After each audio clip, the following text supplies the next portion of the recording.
Fantastic. So good morning, everybody, or good afternoon, depending on where you are in the world. Thank you very, very much for dialing into Thursday's first session. So it's Thursday, the 14th of May. Welcome to Responsible Raw Materials online free conference. This morning, we have a phenomenal lineup for you, just as phenomenal as the lineup that we've had for you on the previous 5 sessions that we've done. So yes, ladies and gentlemen, that is 15 hours of free educational content that you can go and view, which is especially delightful if you've run out of other things to stream online. So feel free to go and catch up on what we've been talking about over the last few days. My name is Dr. Sarah Gordon. I'm one of the co-organisers of this free online conference, together with the lovely Rose. Rose, do you want to give everyone a wave? Fantastic. So we are the 2 ladies behind Responsible Raw Materials, but we've also got a whole host of other people who have been working behind the scenes. So the likes of Aldo and Christopher, and for example, the lovely Ludovine, who we have today, who's taking a beautiful sip of her tea. So Ludovine, for example, will be taking notes as we go through today's session, or this morning's session, so that we can have an almost instantaneous blog going up online to guide you through some of the key trends and themes that we've seen emerge through the course of today. For those of you who are attending on Zoom, welcome back. I'm sure I don't need to go through the functionalities of Zoom with you, but down at the bottom of your screen, you will see that you have access to the chat function. So feel free to chat away with all of our lovely panelists. You will also have a Q&A button. So please feel free to ask as many questions as you possibly can. No question is a silly question. I know that some of our speakers today they are incredibly expert in their fields, and they may use terminology that you have never heard of before. So if you don't understand something, ask us and we will attempt to interpret what it is those experts have been saying so that we can all understand it and engage. We also know that there are lots of you watching on YouTube, either now in the live forum or later afterwards. Welcome to all of you as well. Now, for all of you, you all have access to the website. So if I just attempt to share my screen with you, so hopefully you can see the websites in front of you. If any of your friends or colleagues want to engage with us on Zoom, feel free to send them to this sign up page, get them to fill in their details, and Rose will send through to you the sign in instructions for Zoom. Those of you, of course, who are already attendees, you're incredibly clever because you've already got this. What you also have on the website are a whole load of different resources for you, but the most important one for you today is probably on the abstracts page. So if you click on that, you will see all of the abstracts for the fantastic talks that we will go through this morning and also this afternoon together with Friday morning. Now, to sort them, all you need to do is click on Thursday morning, and here you will see all of these lovely talks popping up in front of you, and you can click on there. So for example, here we have Ruth's abstract, and you can learn a little bit more about what Ruth will be talking about together with her biography as a whole. Just to note, what we will be doing is we're recording all of these sessions, and as we edit them, we will then be embedding the recording into these abstracts. So this then turns into a resource that you can utilize online going into the future. Also, some of our fantastic presenters have been sharing additional resources, so beyond the abstracts and beyond their videos. So all of those we will also embed in this abstract area so that you can revisit it as you want and will in your own time. Another couple of things for you, if you go along to the right-hand side of the drop-down menu on the website, you will see that we have learning materials, and this is a resource area that we are constantly building during this week with some really useful links out to resources that exist out there in the wider world, including, for example, resources from the Geological Society through to the Raw Materials Observatory, etc., etc.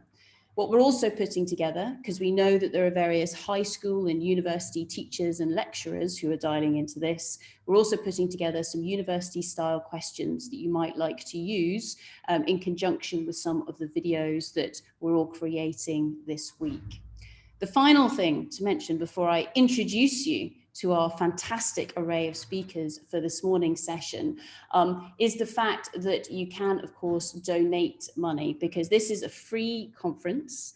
And so this is totally voluntary, but if you go to our Donate Now page, you'll be taken to a Virgin Money Giving page, and you can see here that all the funds are going direct to various raw materials charities or COVID-19 charities. So please feel free to donate should you wish, but there is absolutely no onus on you, of course. Now, before we go to our fantastic panelists, Rose, is there anything else we need to say just in terms of housekeeping, or are we all good? I think we're all good. Yeah. Fantastic. Great. Thanks very much, Rose. So, ladies and gentlemen, to get started with regards to today, we're going to kick off this morning. We're going to go to Perth, Australia, to the lovely Ivy, who's going to talk to us from CSA Global, and she's going to explore some of the ins and outs with regards to environment, social governance within the Australian code for what kind of rock is in the ground. So yes, ladies and gentlemen, you will see my favorite rock of this week, and there'll be prizes for guessing what it is for those budding geologists amongst you. So Ivy is going to bring into play what does JORC do with regards to the environment, social governance aspects, which matches really nicely some of the other talks that we've got going on through the week. We're going to stay in Perth, and we're going to go to the lovely Grant and also Nathan, who are going to talk to us about gold fingerprinting technology to support responsible sourcing. Lewis is then going to talk to us about more responsible sourcing of materials. So what does it mean and why does it matter for those large scale companies? We're then going to hop across to Chris, and Chris is going to talk to us about carbon after COVID. So yes, I think this is only the second talk we've had with COVID in the title. So congratulations, Chris, you are up there. We're going to go from Cardiff, which is where Chris is, to the lovely Ema, and you will be able to tell from her accent where Ema is originally from. And Ema's going to talk to us about waste not, want not, the advantages of understanding metal budgets in alternative resources. We're then going to go to the lovely Lucy Crane, who I suspect is in Cornwall at the moment, or certainly spends most of her time in Cornwall here in the UK. And Lucy is going to talk to us about building responsible supply chains, an example from the world of lithium. So that will be fantastic. We're then going to go across to the continent, to go across to Europe, and Mark Rakovides is going to talk to us from Euromines, looking at some lessons in the new normal. So what are some of the mining needs for Europe as a whole? And then finally, we're going to round off things with the one and only, the wonderful Ruth Allington, who's going to talk to us about transforming the value of multidisciplinary risk assessments through dialogue and joined up thinking.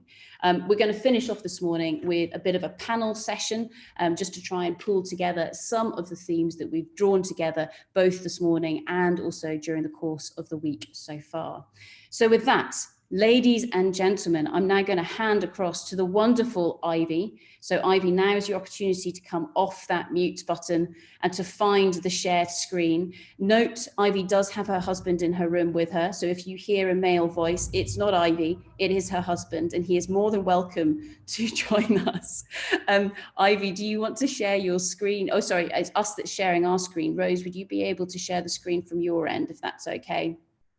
So whilst Rose is bringing up the slides, sorry to spring this on you, Rose, Ivy, I'm just going to pass straight across to you if you want to get started with your presentation.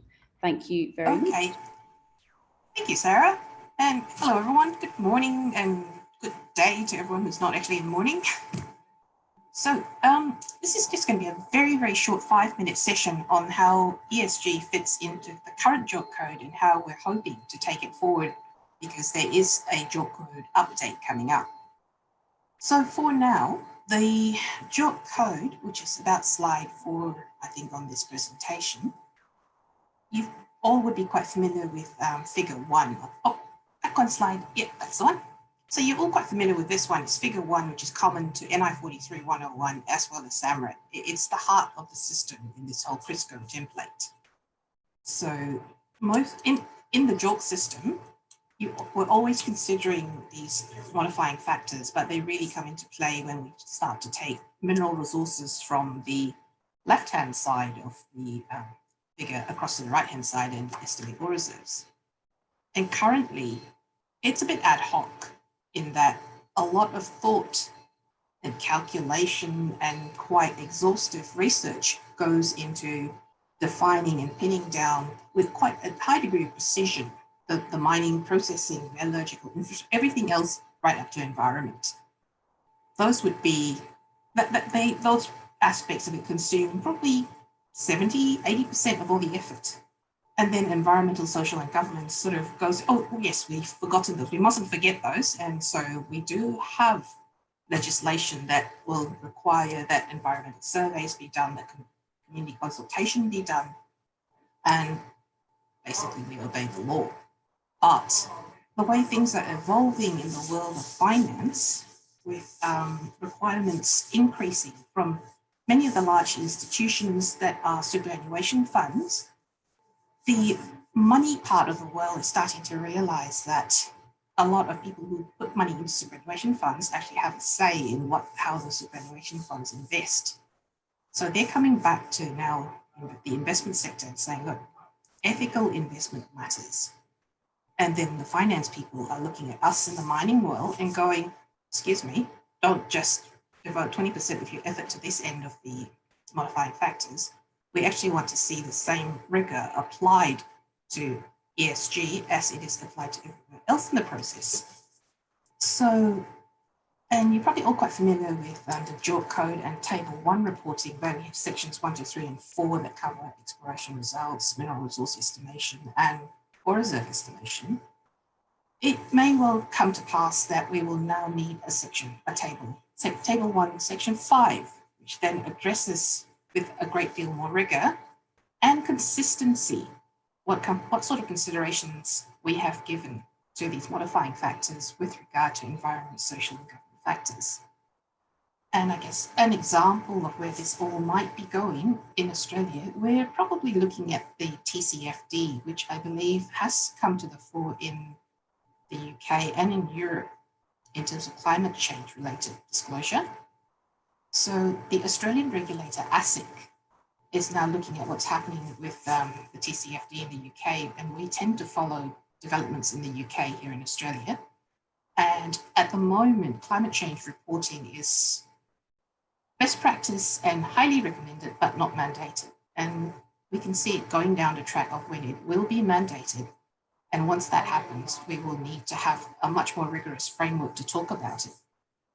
So this is at the moment where mining is looking at in terms of how we deal with it. And we think that the JORC code is probably the best way to address this issue, because it's already got quite a nice framework. People are familiar with it. And most importantly, ESG is not new. People may not have paid attention to it, but it's always been there. And resource professionals are at least aware that it exists, and so they should pay attention to it. And I think, Rose, if you don't mind flicking very quickly to the next slide, got a quick, maybe 10 seconds. I was just going to show this one very briefly to show where the JORC code fits in regards to regulation in Australia. So it's down at the bottom. It's a voluntary industry code, but because it's been incorporated into the ASX listing rules, it is necessary and companies have to follow it. Then it goes up the tree, back into the Corporations Act and the regulation, where the JORC code for mining companies is the basis for reasonable basis for any forward-looking statement. And on that note, I might end here so that we can actually go into some questions, which sometimes is where the most interesting bits come out. Back to you, Sarah. Brilliant. Thank you so much for that, Ivy. And I think that's a really, really lovely way to start off today, by actually saying, look, this is where Australia is going in terms of some of the governance and guidance with regards to how to make sure that the environment, social governance is included into all the lovely valuations, etc., with regards to our rock. So just while, and I can see the chatter is already sparking up no matter how early it is in the morning. Just with regards to these, I guess the updates with regards to JORC, so the Australian code for this, is there an anticipated timeline in terms of when all of this is happening? It's underway at the moment, but COVID's sort of put a boot in many things progressing as quickly as they could. So the parent bodies and the JORC committee have started chewing on this problem, and they're preparing a set of questions to go out to public consultation, but before that happens, there's going to be a framework of consultation with probably the ASX and also with ASIC, the regulator, to try and make sure that there's common ground with the regulators in terms of where JORC wants to take things and what the regulators expect. Mm-hmm. And that's So a case. Sorry, Nico. Probably not. It was hoped to be this year, but it's probably going to be next year. Okay, no, that's brilliant. And I think, I mean, this is something as well where we've had a range of talks already this week where people are talking from the perspective of be it PERC, so the European code, SAMREC, so the South African code, but also as well, so CRISCO, so that overarching body. And for those of you who aren't from this wonderful world of economic geology, I have just spouted a whole load of gobbledygook. Please ask us what this means. But I've done it on purpose because CRISCO is this overarching body in a way, or one that tries to bring all of the different regional codes together. And obviously CRISCO did, or is looking at an update as well. Is JORC very much aligned with everything that's going on with CRISCO? Yes, very much so. I think maybe a good way to think of CRISCO. CRISCO is the DNA for all of us, for all our different codes. And we all follow that same DNA in terms of transparency, materiality, and competency. So yes, we are definitely going to be aligned with the CRISCO template and do not plan to deviate from it. There will be local variations. For example, Australia has quite a rigid,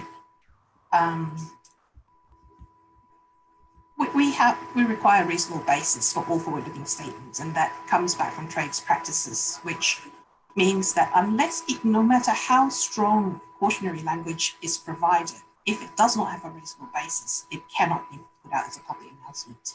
And that's quite different from many other countries where as long as you provide enough cautionary language and it's sufficiently strong, then you can put out a hypothetical conjecture. Brilliant, thank you. Another question that's coming in here, and this is really, I guess, to get to grips with the drivers behind, in Australia, why do we want to update the code? And so you mentioned the sort of the financial drivers. Are you seeing big pull coming from the financial markets actually wanting to see the ESG in this, or is this more of a push from the geologists' angle trying to make sure that all of this is incorporated into those numbers? I think it's a push-pull. Mm-hmm. In that some portions of, most geologists are quite conservation focused, in that they, especially exploration guys, they work in beautiful surroundings and they don't want to see that damaged. But a lot of the impetus for this is also coming from the finance sector, because we want to be able to keep borrowing money at cheap rates.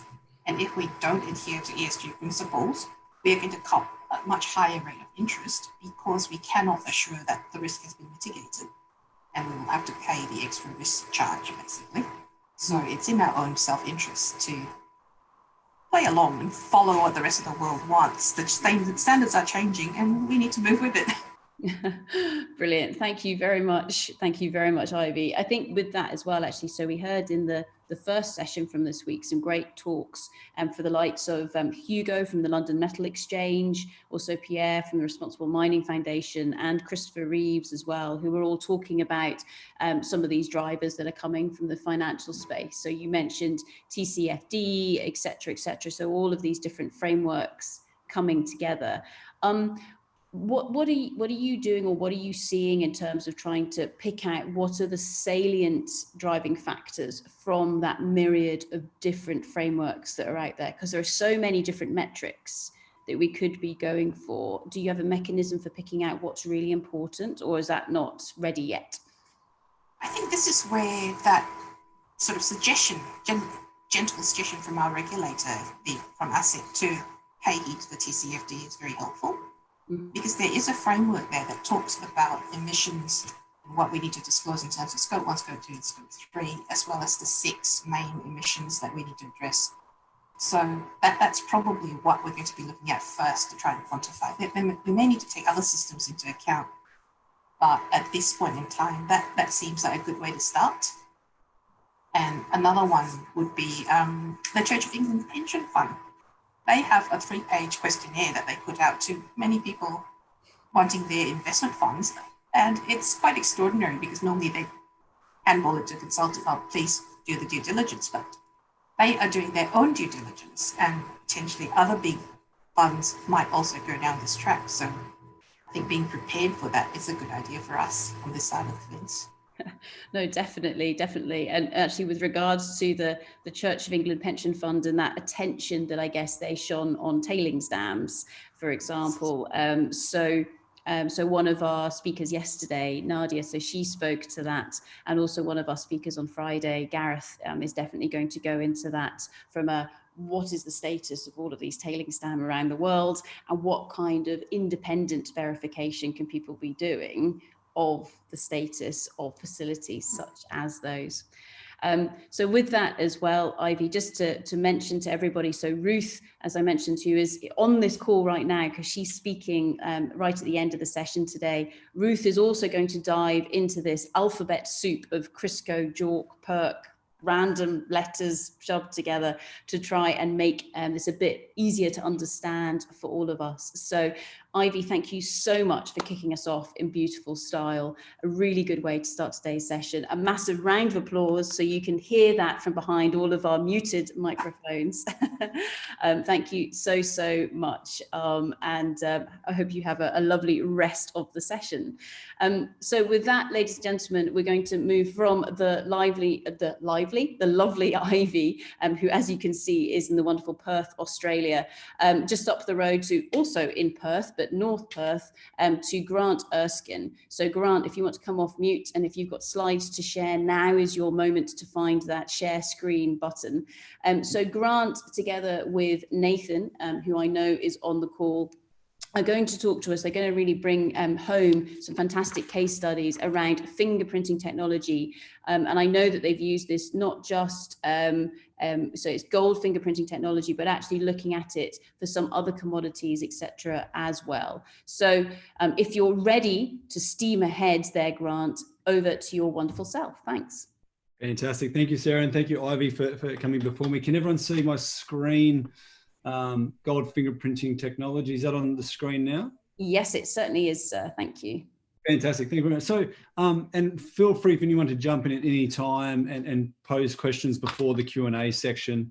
As timing would have it, this is right on school return. So my kids, I've just heard, come through the door making a racket. But at the heart of today's talk is how the use of innovation and technology can independently and at scale underpin claims made around the responsible sourcing of raw materials.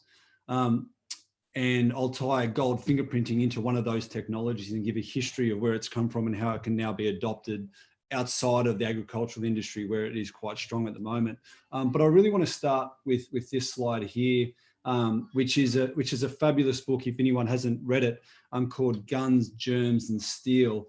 And it's a fabulous insight into human history and how those three key fundamental elements, guns, germs and steel, have been fundamental to the economic development and success of some cultures, but also the demise of others. And one of the key takeouts, and interesting takeouts, is that humans actually have a pretty bad history in their adoption of really beneficial technology. And quite often, some of the best technological advancements that we now benefit from today were only adopted many generations after they were first invented. And sadly, actually sometimes well after the original inventor had created it and they died before it was then taken up and adopted in the next generation. So for the innovators on the call, that's pretty some somber news around the time it takes to take great technology and to commercialize that. But what it does is it gives us insight into that the answers to some of our challenges, or more importantly, the answers to deliver on some of these really important social claims might already exist. We don't need to recreate or design new technology. We just simply need to look around other industries that have basically tried to deliver solve the same challenge, and to see what we can adopt and take from there. And this slide sort of sums up, and I think everyone's seen this slide before, with the creation of the wheel and the fact that it took a while for people to adopt it. So let's start with the origins of gold fingerprinting. So gold fingerprinting is a term that's used that can identify the mine of origin of a gold doré bar, or even a gold bar itself. And it started to being applied in the 1990s and has been applied since then to actually solve criminal and fraud cases involving stolen gold and stolen diamonds, and theft cases or fraud cases involving gold salting.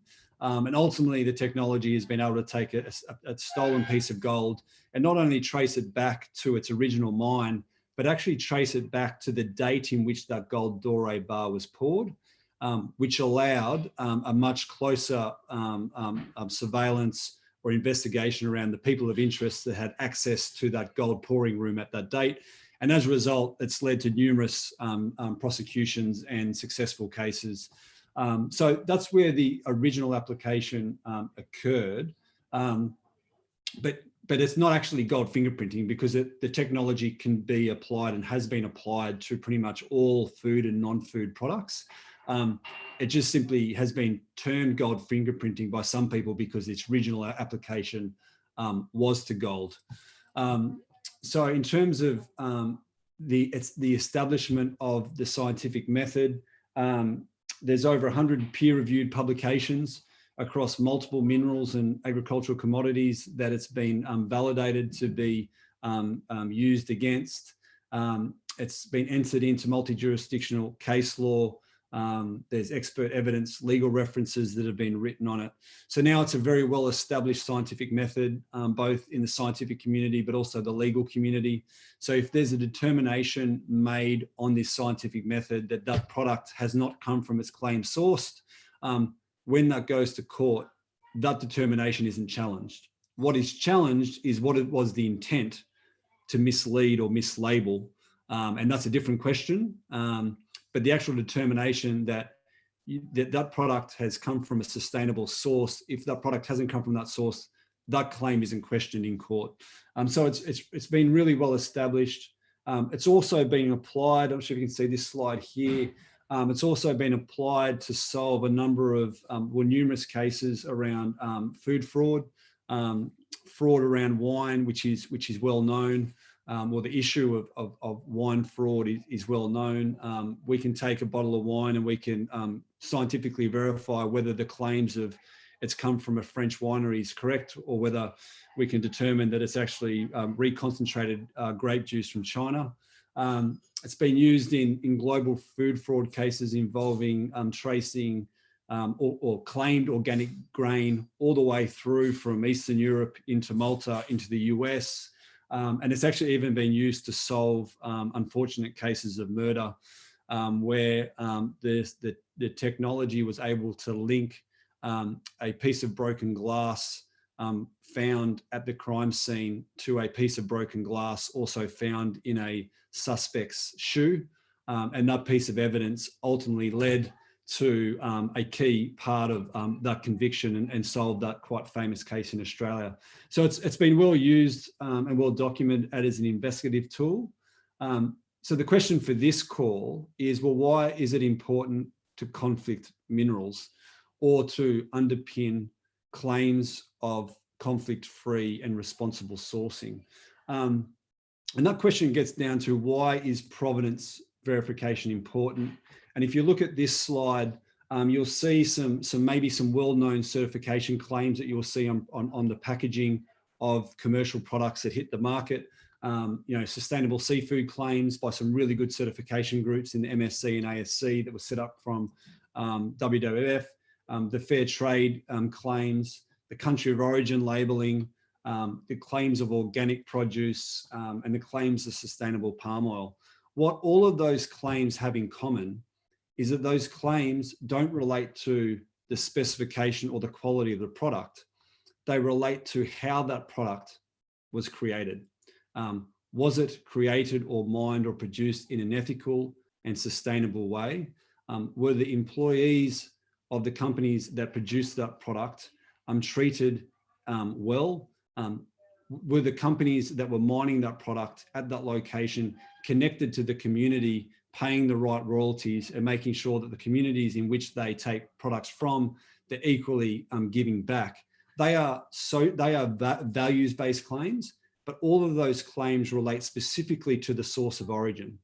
So they're actually provenance-based claims, and you can't disconnect where the product has been produced versus what the ultimate values-based claim is. And what these entities do, the MSC, the Fair Trade, the organics, the sustainable palm, they do a fantastic job at going to the source of production and making sure that those companies are doing the right thing and delivering on their social claims.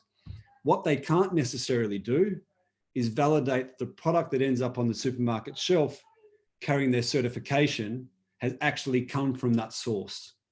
And therefore there's a risk that there's products and objects that haven't been made in those locations and actually been made down the road in a different mine or a different farm that doesn't have any of those value-based deliverables, actually entering the supply chain, carrying that certification, ripping off consumers, and just as importantly, actually destroying the very social claims that we need and that we put a premium on. So how do we work in connection with them? The certification groups verify that at the source of production, they are delivering on those social claims. Source Certain or another technology provider similar to us verify that the product that ends up on the shelf has come from those claimed sources. And then together, we deliver the promise of a sustainable product to the consumer and all the various supply chain participants who pay a premium to buy products that have come from a sustainable source. So that's why provenance is important. And that's why provenance verification technology goes hand in hand with certification and sustainable claims. In terms of its industry adoption, while it's not relatively well known on a global level, it's actually well known in Australia. It's been adopted by 3 whole of industries. So the Australian prawns, the Australian barramundi and the Australian pork industries. Each of those industries have a much higher cost of production than some of their overseas competitors, particularly because in order to maintain the sustainability of your product and to maintain really high labour standards, that's obviously more expensive than if you had to do that in a developing economy. So there's always the risk that, and it often happens, that someone takes an overseas prawn, mislabels it as an Australian prawn, and then gets a premium when they sell it through to the consumer. So our services actually, on a routinely basis, we actually take product off a supermarket shelf that's claimed to be an Australian prawn or Australian piece of barramundi, and we actually forensically validate that that's actually correct. And if it's a mislabeled prawn and it's actually a prawn from Vietnam, we work within the supply chain to fix those issues, to ensure that if you are in a position to pay a premium for a product that carries a values-based claim, that you're doing so and you're getting the value that you're actually paying for. And then it protects the producers that have gone to the lengths to make sure that their production is sustainable. So it's been widely adopted in Australia from an agricultural perspective. We're now looking to support a broader adoption of not only this technology, but similar technologies to the OECD 5-step framework around the global standards towards responsible mineral supply chains. Key question is, how does our technology or services fit within that framework? No technology or service provider should be trying to redesign the system. There already is a really good system. There's a really good framework. We are but another service provider that can work within that framework to help businesses and investors ensure that the claims that they believe are true and which are important to both them as a business and them as people can actually be independently verified. So if you look at the 5-step framework, the first step is the establishment of strong management systems. And I can just talk verbatim here straight off the framework. The framework says you need to establish a system of controls and transparency over a supply chain, including chain of custody and traceability. So that's the establishment of a fundamental tool that allows claims to be carried through a supply chain through to a consumer. If it's purely around traceability, in terms of the further development of blockchain, digital IoT technology creates now really cost-effective technology to build really good end-to-end traceability systems.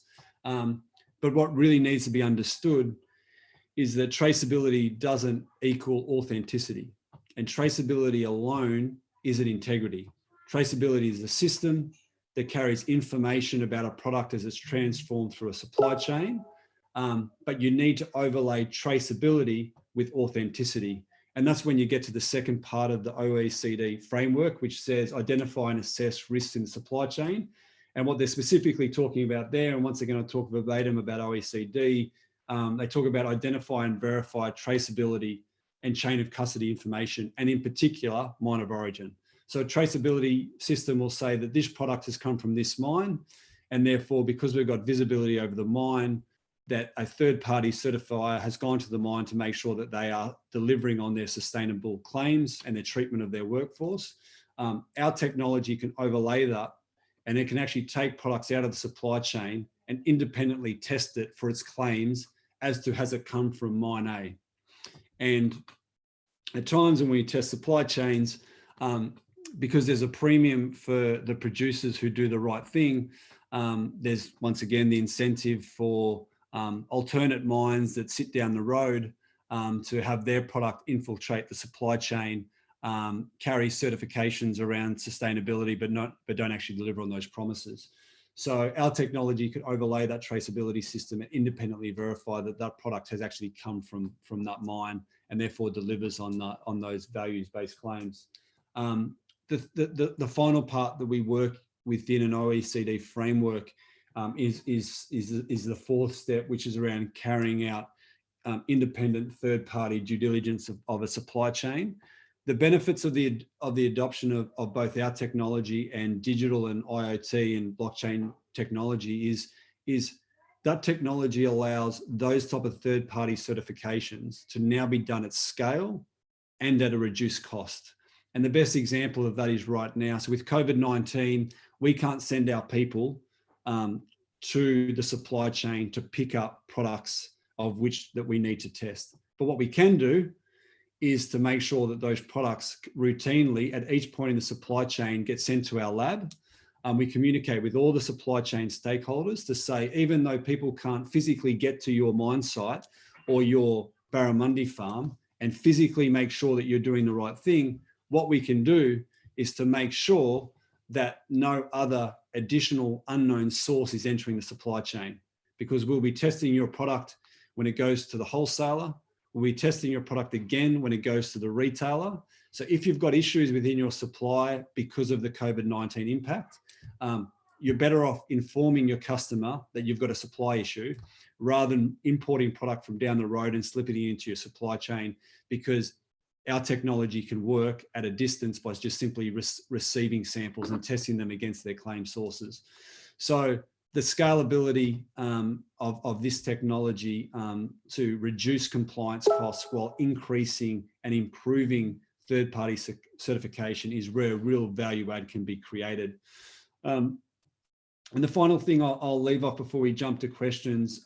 This is actually a real life example which I have.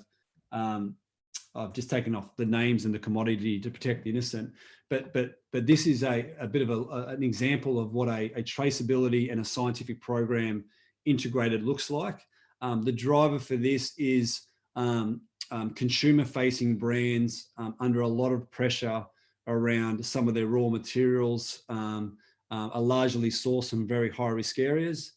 Therefore, they want independent verification that they can go to their consumers that they are not procuring raw materials from conflict areas. And so what they've done, they're starting to now contract directly with the miner. And then what they're doing is we're using our systems to give the OEM direct line of sight of that raw commodity as it comes out of the ground, when it then is transformed at a metal converter and then transformed again into a magnet and then sold again into an OEM. And so we can now scientifically verify that the raw commodity that comes out of the ground is in fact the same raw commodity that's ended up in the magnet that now ends up in the wind turbine. And we do that by linking together scientific testing and digital traceability technology, which means when that OEM makes a claim that say, not only do we know where our raw materials are coming from, but we can validate the sustainable claims that are being made, they can do that to a scientific standard.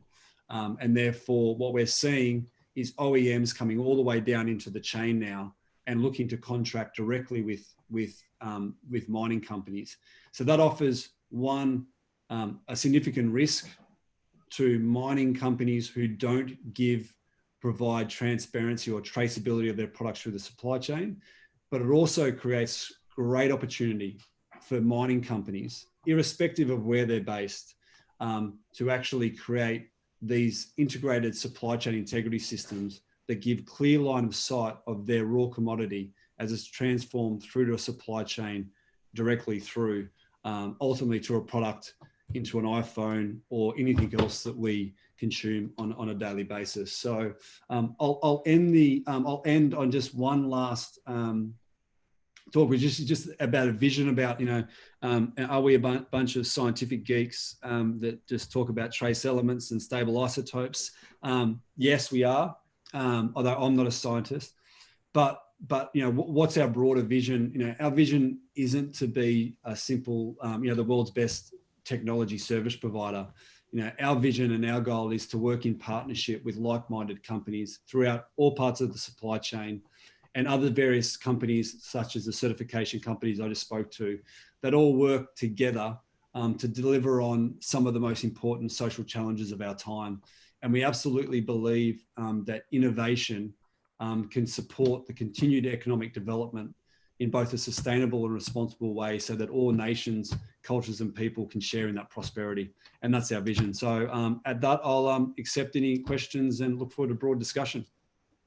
Brilliant. Absolutely fantastic, Grant. Thank you very much. And as per usual, you can hear the roaring applause from behind the muted microphones. Now you have lots and lots of questions that are coming in, both through the Q&A, through chat, etc.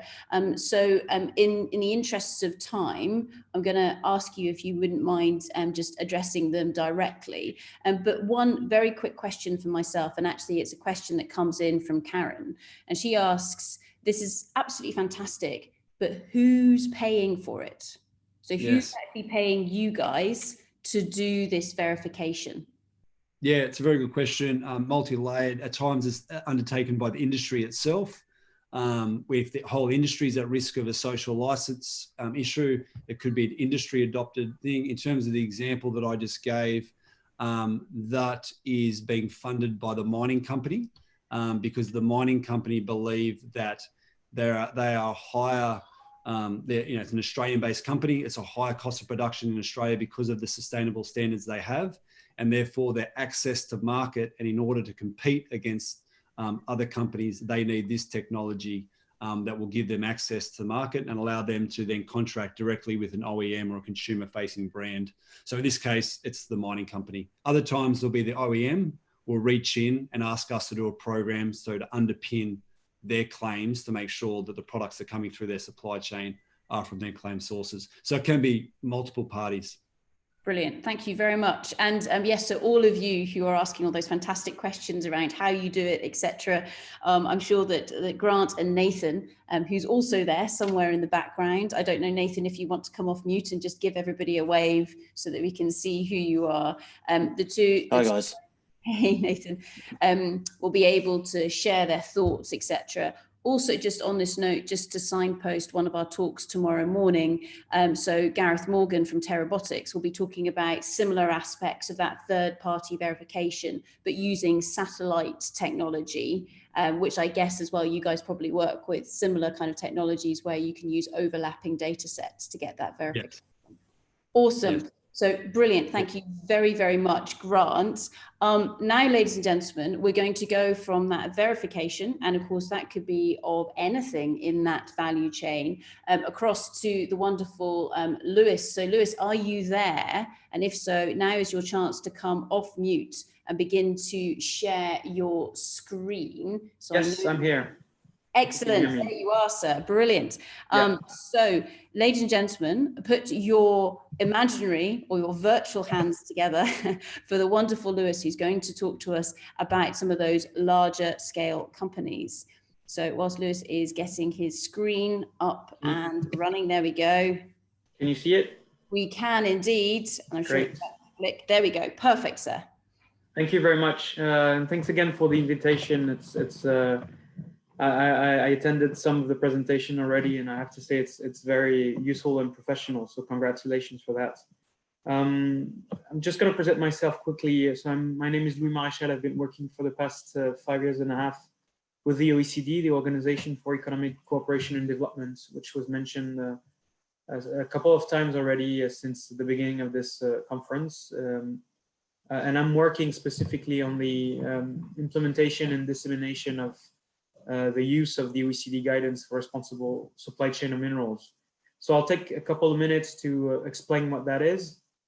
And I'll be focusing towards the end of that presentation a bit more on the implication for large-scale mining companies, because up until now, or at least up until recently, there was a tendency to associate risks mostly with artisanal and small-scale mining, and I think this is a chance for us to correct this misrepresentation. So we talk a lot about responsible sourcing, and I wanted to put a couple of thoughts here on what are the drivers for the responsible sourcing. From our perspective and from our standpoint, I've been working on this for quite a number of years. It's increasingly actually the driver is a requirement by the major market exchanges and consumers, mainly large companies and large multinationals. One initiative that I'll be coming back on is specifically the London Metal Exchange Responsible Sourcing Initiative. I understand that Hugo Brody was on live Monday to introduce it, and you might have understood that this is to a large extent based on the OECD guidance. So increasingly, what is initially a voluntary standard is turning into mandatory requirements driven by market expectations. Another key driver is obviously media and reputational risks. And this can impact any stage in the supply chain, from production to refining stage up until consumption, and including now, and I think it was mentioned as well, the interest of the banking and financial and investment sector that is looking increasingly into those aspects to make their investment decision. I heard a mention of the Church of England earlier on. And we've certainly seen them beyond the issue of tailing dams, taking a good look at the conditions of production and trade of cobalt. And that's something that we're quite a lot involved in. Just in a couple of minutes, introducing our standards. So as you may know, the OECD is mainly a standard setter. So it brings together governments, companies, and private sector to develop international standards, most of which are voluntary in nature.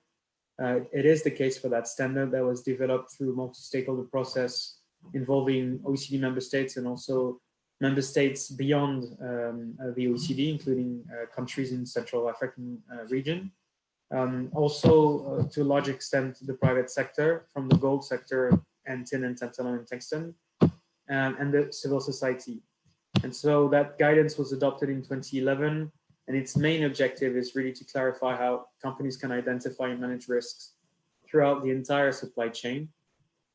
The identification bit is important, and it was already mentioned today, but the management and mitigation aspect is even more important for us, because the overall objective of our work is to promote responsible investments in conflict-affected and high-risk areas. So sometimes our standard has been perceived as a anti-mining sort of initiative, whereas it's quite the opposite. Actually, we do recognize the value of the extractive sector in conflict-affected and high-risk areas. It's often the only one that's able to attract investments. But of course, if those investments are not done in the right conditions, they can only sustain the conflict situation and the high-risk situation. So what we really want to achieve is to increase the amount of responsible investments, because they can play a key role in stabilization of the economy and the development of those conflict areas. I'm pretty sure you know what due diligence means in that context, so I won't elaborate too much on that. It basically means companies should try to understand where the minerals they're buying are coming from, and how they were produced and traded. and so therefore, as we just heard, the access to information is absolutely critical. So what are the key risks that our standard is looking at? It's the one that are listed here. It's conflict financing, and it's been extremely well promoted in the early days, in particular through the Dodd-Frank Act in the US. But our guidance looks at a broader sets of risk, and I think it's really crucial to underline this difference. We're looking at conflict financing, yes, conflict financing of state-armed groups and non-state-armed groups, but we're also looking at the most serious forms of human rights violation and economic crimes, such as money laundering, tax evasion, and terrorist finance. So basically all the risks that you're seeing here, our guidance recommends companies should identify throughout their supply chain. You've seen this picture already. That's the now allegedly famous 5-step framework of the OECD. It's quite a logical system, to be honest. It's how can a company establish management systems that will allow it to collect information, conduct risk assessment based on those information. When risks are identified, how can this company manage and mitigate those risks? Step 4 was mentioned. It's a critical aspect of our framework. It's the one audit that the OECD standard calls for to ensure that the entire system is credible. But we only call for one audit at one critical control point in the supply chain, because the standard was not developed to support the multiplication of audits, which can be costly and time consuming for companies. And the step 5 is absolutely crucial in order to build trust in the integrity of the entire system. And to be honest, it's a step that's still quite often overlooked by companies. It's a recommendation that companies should publish as much information as they can on their efforts to implement and carry out due diligence, including information on risks that they may have spotted in their supply chain. And to be honest, companies are still not doing this, far from it. Just coming back on the uptake by political, by governments, sorry, industry and consumers, you can see there the broad support for our standard. It's the only OECD standard to have ever been mentioned in several UN Security Council resolution under Chapter 7, which is the one that is about peacekeeping, because the standard is identified as a useful contribution to peace building and the development of the economy. It's been endorsed by heads of states, by 12 heads of states in the Great Lakes region of Africa. It is now enshrined in the EU regulatory system with a regulation that's coming into force next January. I've mentioned the Dodd-Frank Act as well. But more importantly, I would say, because those standards can be turned into mandatory requirements by governments, of course, but mostly by the industry itself. And all the major gold exchanges in the world now are requiring their members to follow the OECD recommendation. It's now coming, it's the same in the 3T, it's now coming into the cobalt world, and through the LME Responsible Sourcing Initiative, we are witnessing now a very wide expansion of the implementation of the guidance into additional base metal supply chains. This is just to give you an idea of where we're working, of course, to various extents. And I should say that we need to update this map. But the states in red in Africa are those that have endorsed the guidance back in 2010. In the DRC and in Rwanda, it's actually part of the mining law. So companies exporting 3Ts and gold are required to undertake due diligence and report on their exercise, on their due diligence exercise. I've mentioned the EU and the US. In China, the Triple CMC, which is an industry body, has adopted due diligence guidelines that were developed based on the OECD guidance. And in terms of producing region, we're really working now, of course, in Central Africa, but increasingly in West Africa and in Latin America. And in India, we're engaged with the gold industry in the private sector to develop OECD-like guidelines as well. Of course, we're working a lot with the EU and EU member states. The European Commission is actually our main funder. Our entire implementation program is funded by voluntary contributions of member states and international organizations. So since this EU regulation that's coming into force in about 6 months, there is of course a very strong and close cooperation with the European Union. I'll be ending on this slide. Actually, I was alluding to the fact in my opening statement that up until recently there was a lot of focus on the risks associated to artisanal and small-scale mining, which again has been mentioned quite a lot in the past few days. Of course, this is relevant. This is true. This is accurate. It's this part of the industry, of the supply chain, that's the most informal, the most exposed to violations of human rights and abuse of force, etc., etc. But those risks are also quite prevalent for large-scale mining companies in some parts of the world, and in the context of our guidance, as I mentioned earlier on, we're also looking at serious economic crimes, so instances of corruption, for instance.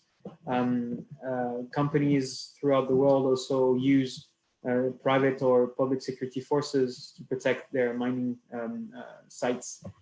This is also covered by the OECD guidance, expecting that extractive companies abide by the voluntary principles for security of human rights.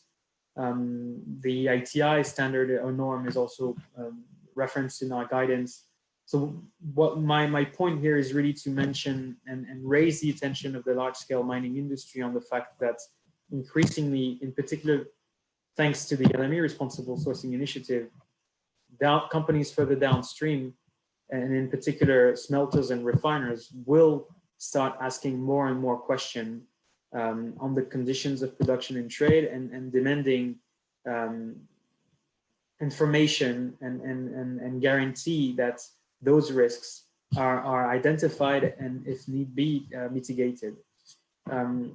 It's true that for the moment we're still seeing a sort of not reluctance, but large-scale mining companies questioning whether they should really be paying attention to the implementation of our standard.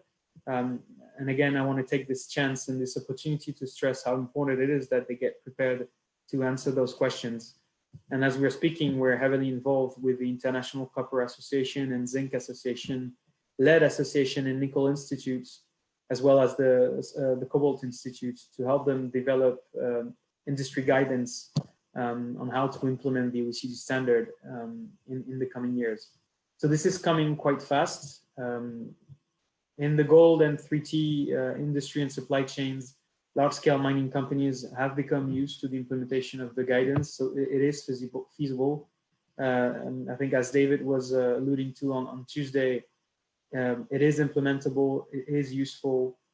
It comes at a certain cost at the beginning, but then it also draws a lot of benefits for your company. So yeah, I think this is my last slide. Concluding remark: large-scale mining companies, please pay attention to this. It's coming. It's going to become a very important part of your business in the years to come. And I would like to offer the help of the OECD as much as possible to support companies in the implementation of that standard. Thank you again very much. Brilliant. Thank you very, very much, Louis. That's fantastic. And of course, in your imagination, you can hear the fantastic applause going on behind those microphones or those muted mics. Brilliant. Now, again, we have a whole stream of questions that are coming in and really good chatter that's going on. A question that comes in from Ivy. So she was, of course, one of the speakers earlier on this morning from Australia. And Ivy's asking, with the London Metal Exchange, so the LME requiring the responsible sourcing from its members, are you seeing that then also applying to companies listed on AIM? So I know that you're working obviously with some of those other commodities, different institutions, for example, but are you seeing this going more into that financial world as well?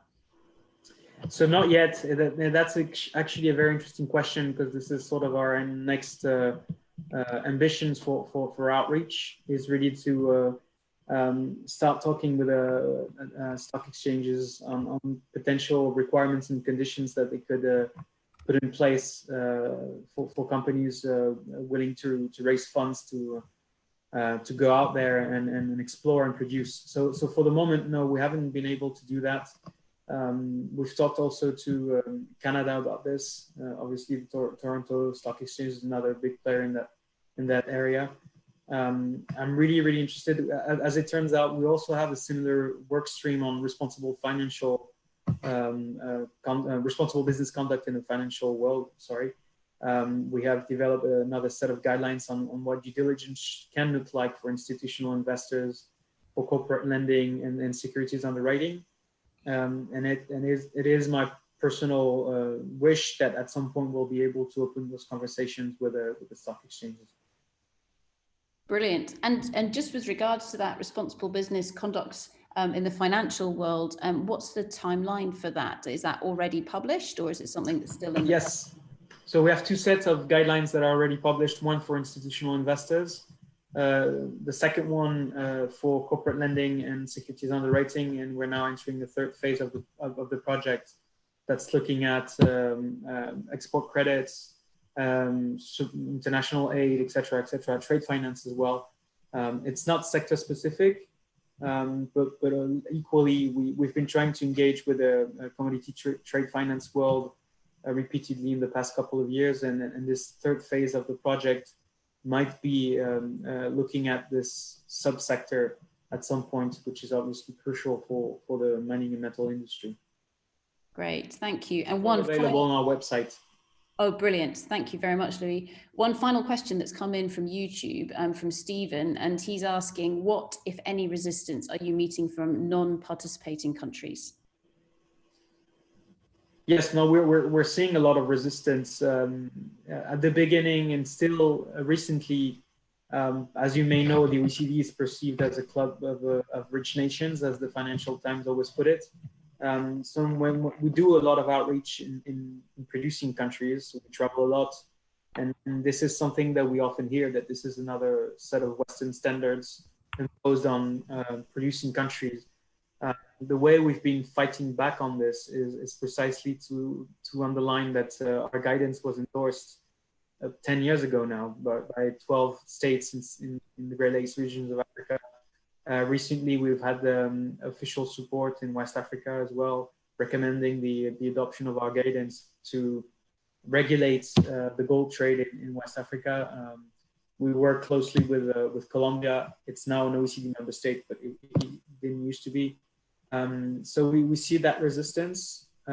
We understand it, but I think as we're making progress in several parts of the world, it's becoming less and less strong.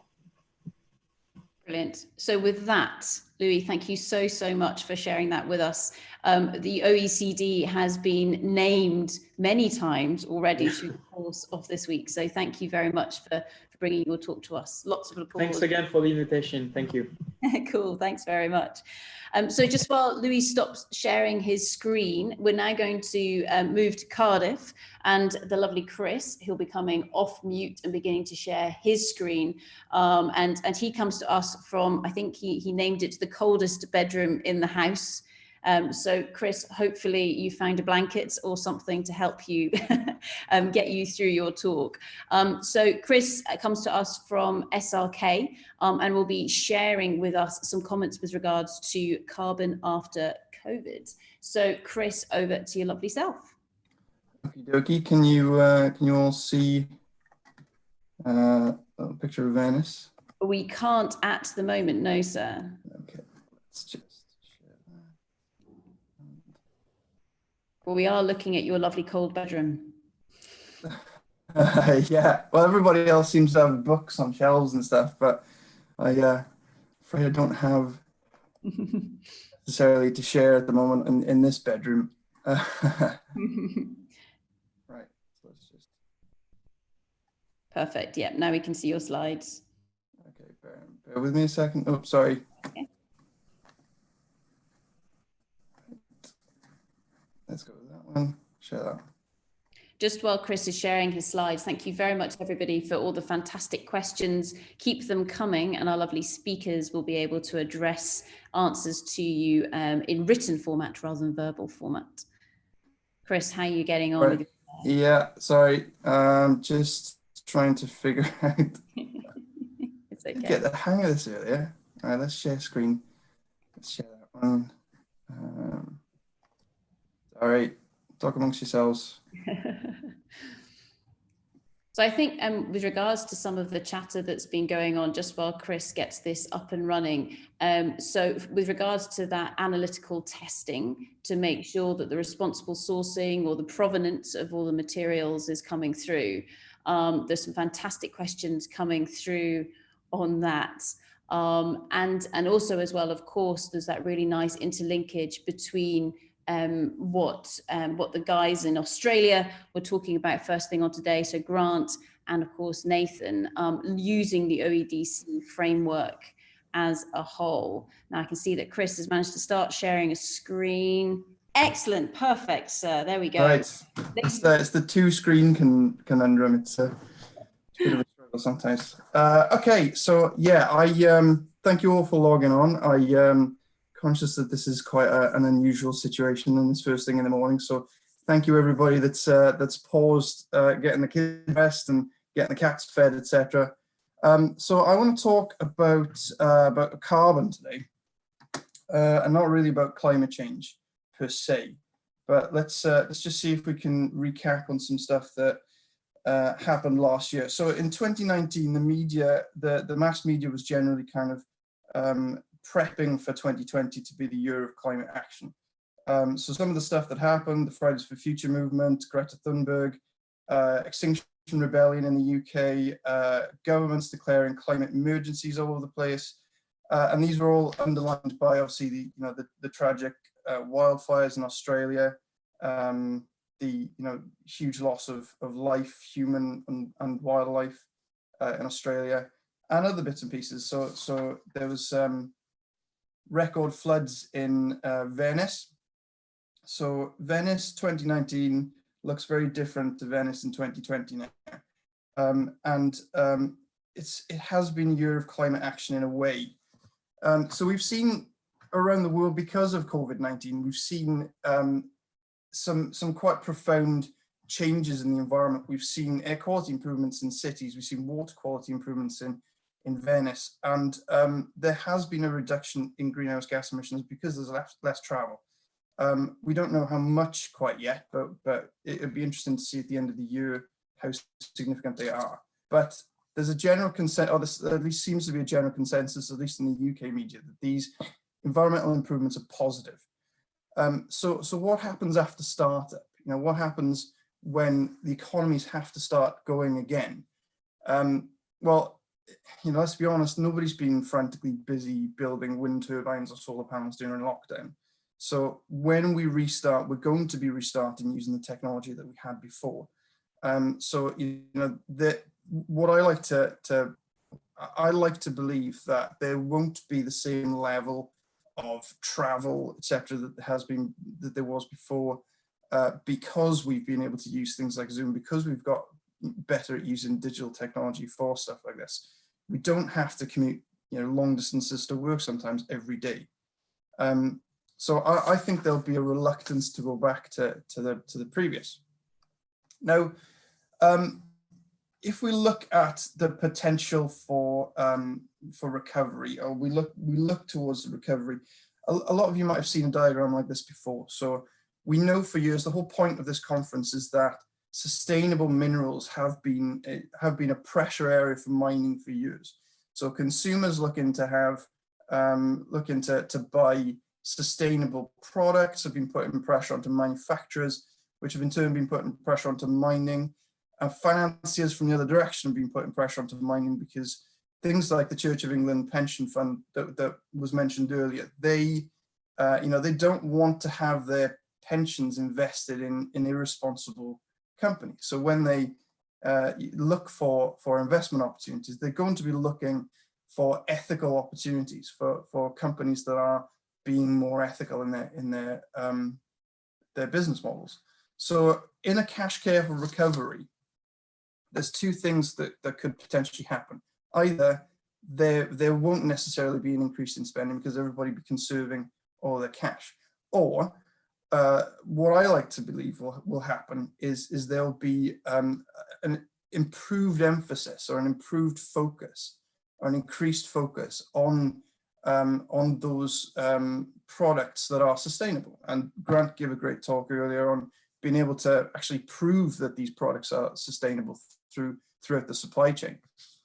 So one of the places that you can go if you want to know whether the company that you're investing in or whether the product that you're buying eventually sort of comes out of the ground in a sustainable way, or in a way that sort of is more ethical, is to go to the Carbon Disclosure Project.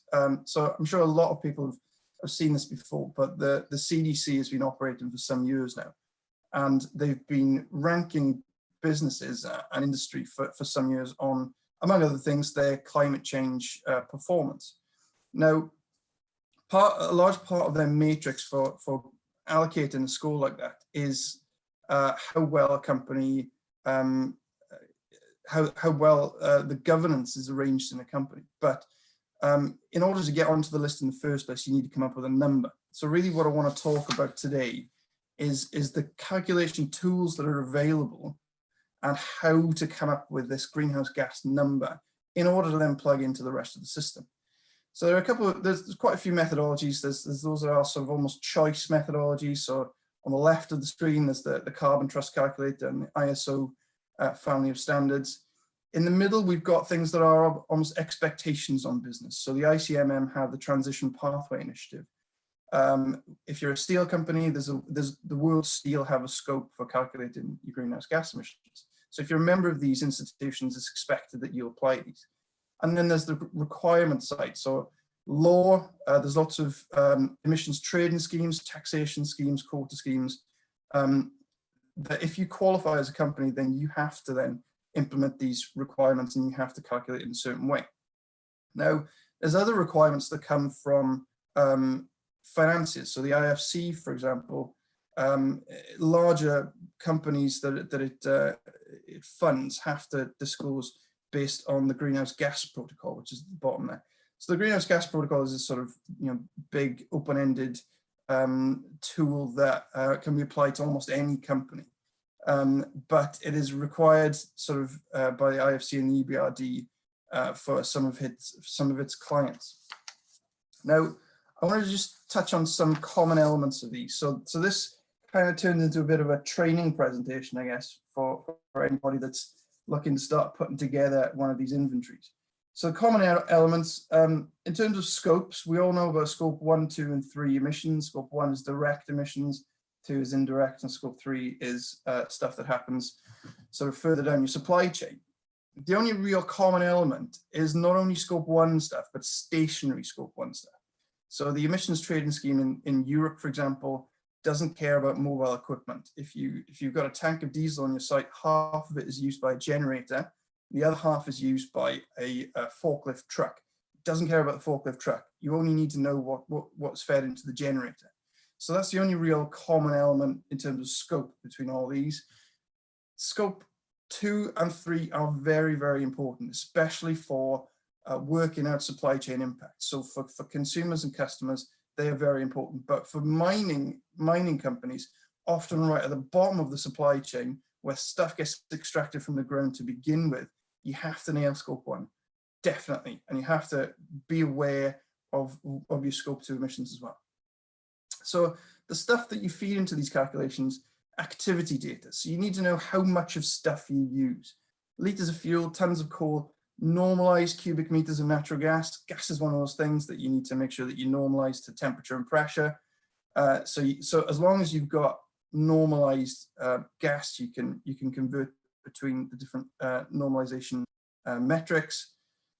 CO2 going up a stack. I don't like stack emission technologies because they can sort of cross-read, and also in order to get the best use out of them, you have to make sure that you calibrate them correctly, and your QA and QC has to be particularly strong.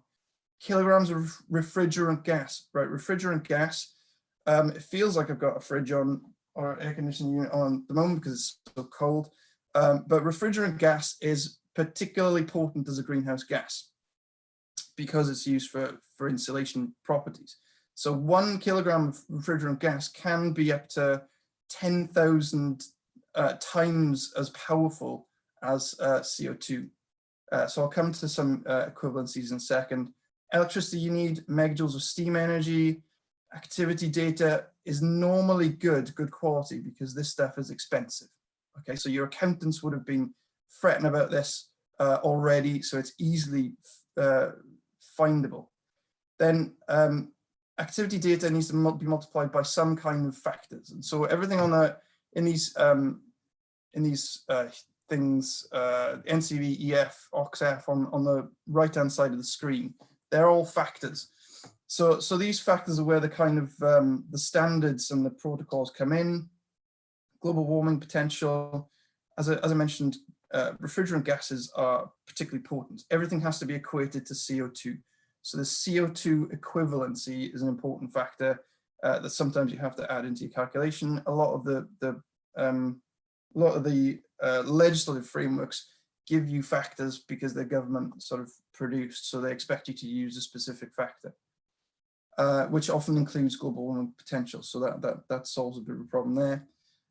Emission factors, sometimes you have to work out your own emission factors, but they're normally per volume or per energy. So the amount of CO2 produced per ton of diesel or the amount of CO2 produced per megajoule of energy. So net calorific value is a factor that then allows you to use an energy-based emission factor. Oxidation factors, I don't necessarily worry too much about oxidation factors because often they're one, but there are instances where an oxidation factor comes in useful, and it's important to apply it where it's applicable. Sometimes your direct emissions, your scope 1 emissions, aren't necessarily what you burn on site. If you're a cement manufacturer, you put limestone in, you heat limestone up, and then you get calcium oxide at the end, and you mix it with some other things to produce cement. You're not burning the limestone, you're just heating it up to drive the CO2 off. So in instances where you can't necessarily measure your fuel going in, or it's not a fuel that you're looking at, as long as you know how much of the stuff goes in your activity data, and you know how much carbon is in that activity data, or is in that material, you can do the same thing when on the stuff that comes out, and the difference in carbon, multiply that by easy number 3.664, and it tells you how much CO2 you've emitted in the process. Okay. Finally, some common elements, right? It's a well-discussed subject at this conference, but governance. You have to give confidence to everybody down the supply chain that the number that you've come up with, the CO2 value that you've come up with, is reliable. It's based on something tangible. So uncertainty, you have to understand the calibration, or you have to make sure that the metering that you're using is calibrated, because vast differences in uncertainty or large uncertainty numbers reduces confidence in the value that you produce. More often than not, you have to have policies, procedures, things like corrective action systems in order to make sure that, if something goes high, that you can bring it back down and you understand the root cause of a problem. A ton is a ton. A ton is a ton because sometimes the ton has a value. So in Europe, a ton is worth about 25 euros. In Kazakhstan, the scheme there is worth about 500 tenge, which is around 2 pence, I think. But it's going up. In South Africa, a ton, there's a tax of I can't remember. It's quite a bit of rand per ton of greenhouse gas. You have to be certain that that ton is equivalent in a power station to a cement factory down the road. And then reporting to regulators, financiers, and customers. Now, in some of the financial requirements and some of the financial systems, you also then need to have verification. The Greenhouse Gas Protocol also recommends verification, but if in the financial systems you don't have it, you can't trade, and you can't make your money, and you can't carry out any transactions at all. So yeah, if there is, we have done a couple of studies in the company. You can go on the website and find this. If you do click on that though, just be aware that the picture of me in there is post COVID beard. So, you know, this is what I look like now. Right, so that's the end of the presentation. So I'll open it up to questions if we have time, Sarah. Yeah, fantastic. Thank you very, very much for that, Chris, and giving us a really, really quick but comprehensive overview with regards to complexities of trying to calculate all of that carbon as a whole. It's brilliant. So just one very quick question, just in the interests of time. Do you find that sometimes there is misunderstanding when people are talking about carbon, especially with regards to industries such as coal mining? Because you've got the carbon footprint at those different levels, obviously, with regards to the actual activities that are being undertaken by the company. And then also because the fact of what they're producing is carbon based as well. I don't know if you want to make any comments to that. Yeah, well, it's important to, with mines in particular, and coal mines is a good example, that a coal mine really, when you look at the data, it can have a very, very small carbon footprint, because all they're doing is moving a bit, you know, materials around, and really that, you know, compared to the actual combustion of that coal in the power station down the road, is a very small proportion. So it is sometimes disproportionate, you know, the media attention and the NGO attention is sometimes disproportionately targeted at coal mines. Whereas actually, you know, the root cause is that, you know, the infrastructure of the country is based on, you know, thermal coal. So you know, it's the energy companies that have a little bit, you know, the opportunity to diversify into renewables. It's there where is that the ire should be directed at, really, you know, not necessarily the coal mines, but it's also important to make a difference between thermal coal and metallurgical coal. Met coal, you know, is to make steel, you need met coal from ore, or you need to use met coal to make iron from the iron ore. There is no other viable way to do it at the moment. So, you know, to target the wrong mine if you're a protest group is you know, is sometimes it's a bit I find this a bit misdirected, but you know, it does put pressure to diversify and to move away from these processes. So sometimes perhaps it's good. Brilliant. So with that, thank you very, very much, Chris. I hope your bedroom does warm up at some point in time. So massive round of applause from those of us on the other side of our muted microphones. So now, ladies and gentlemen, we're going to move from Chris and carbon across to EMA and, I'm going to say, elements, to try and keep going with this theme. So Emma, just while you get your screen up and running, beautiful. It's almost as if you have done this before. Ladies and gentlemen, without further ado, Emma. Great, thank you very much, Sarah. And can I just compliment yourself and Rose and the team behind it? Pulling together this kind of conference in so few weeks is incredible, and well done. And I remind everyone to donate to those great causes as well if you're enjoying the conference. So in a complete and utter change in tone, I am going to bring you right back down to the rocks.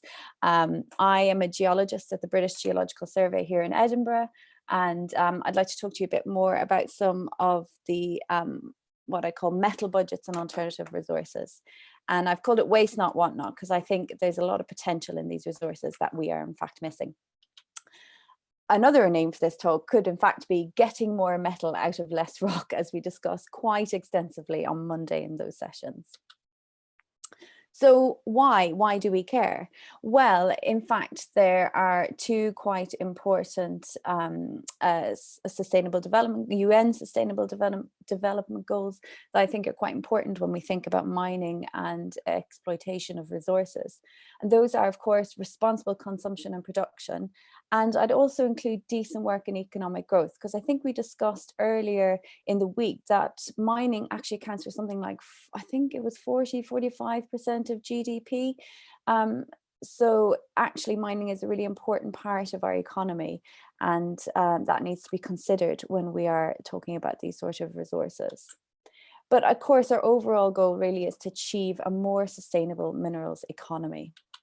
So I want to bring your attention to the World Bank Minerals for Climate Action Report, which was released earlier this week, and I know there's a link to it on the web pages. And it discusses quite a lot of the major metals, and of that, aluminium is discussed quite extensively. And it explains that there will be a 9% increase in demand by 2050. And while it focuses on those major metals, it also discusses the minor metals, dysprosium, which is a rare earth element, and gallium. Now, these are actually, I have a little star here to remind me that to explain that these are critical metals. And hopefully you heard some of the talks earlier the week and Catherine's talk yesterday. But these essentially are metals that are at risk of supply interruption and are very economically important. So I think what's important is that, you know, the rare earths have been recognized as critical for 9 years now by the earliest BGS risk list, and gallium has been definitely recognized as critical by the European Commission work as early as 2014. And if we're saying that, you know, these are going to be critical in the future, can you imagine what kind of resources we need to develop in order to meet this demand in the future? So where do we get these elements from? Well, aluminium, our main ore, is bauxite. And if you heard from Catherine's talk yesterday, the rare earths typically come from carbonatite, alkali igneous rocks, and some alternative resources, which I am going to discuss. And gallium, 90% of gallium actually comes from bauxite, and 10% from zinc ore, where it's extracted, where it's incorporated, into sphalerite. But if I could bring your attention now to bauxite, which is obviously what I'm going to talk about here.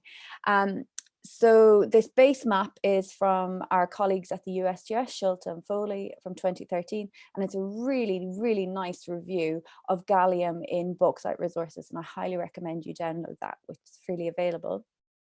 And the statistical data is from the BGS, some work that we do every year, and it's recently released, and that's World Mineral Production. So last year we produced in 2018, we produced 326 million tons of bauxite, and this is what we use for our aluminium resources. Now you can actually see that bauxite isn't too badly spread. So 30% comes from Australia, 19% comes from China, 18% comes from Guinea, 10% from Brazil, 7% from India, and the remaining 1% comes from across the world. And we extract this bauxite from both karst bauxites and lateritic bauxites. And so karst bauxites are those that form on a karst carbonate surface, and lateritic bauxites are those that form more in situ. And I'm going to focus now really on the karst bauxites and the potential resources that are potential resources of rare earths that are there. So here on the left-hand side of your screen, there is an image of a bauxite that we visited in Turkey. And the rare earths, they really suffer from being called rare earths because it's a complete and utter oxymoron. They are by no means rare. In fact, if you look at some SEM images here from this bauxite, you can see that there's XTM is xenotime, and that's a phosphate that contains rare earths. And this is probably a detrital rare earth bearing phase. It's likely that this actually was incorporated in the original formation of the bauxite. And then we have these fluorocarbonate group minerals, such as bastnasite, parasite, sinchasite, those type of minerals. And you can see it's actually, this is what we call an orthogenic mineral. So this actually formed as the bauxite was forming. It's not a detrital one that got incorporated. And then we also have minerals such as cerianite, which is a cerium oxide. Now, cerium behaves a bit differently to the other rare earths in these bauxites, but you can see that it's hosted here. If I use my mouse, yeah, that works. You can see that it is hosted along what we call fractures, and you can see it's coating fracture surfaces here. And this tells us quite a bit about the mobility of rare earths. They are mobile within these bauxites, and that's quite important because actually, if you look at the base of these bauxites where they're hosted in these karsts, or the contact zones, where you have perhaps bits of limestone incorporated into your bauxite, it actually creates a geochemical barrier. So within this bauxite, you can see all this very bright white stuff is actually fluorocarbonates.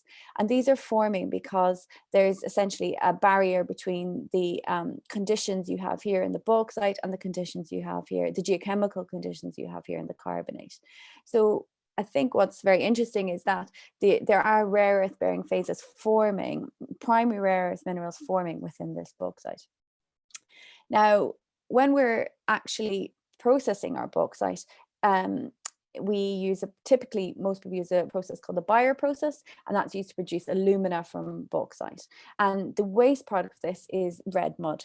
Now, for every 1 ton of bauxite you process, you get 1.5 tons of red mud. And you can see here, this is what it looks like, enormous ponds of red mud. And I know we've had a lot of discussions about tailings, and there are enormous discussions we could have about the risks of red mud tailings in particular, but that's perhaps not for this talk.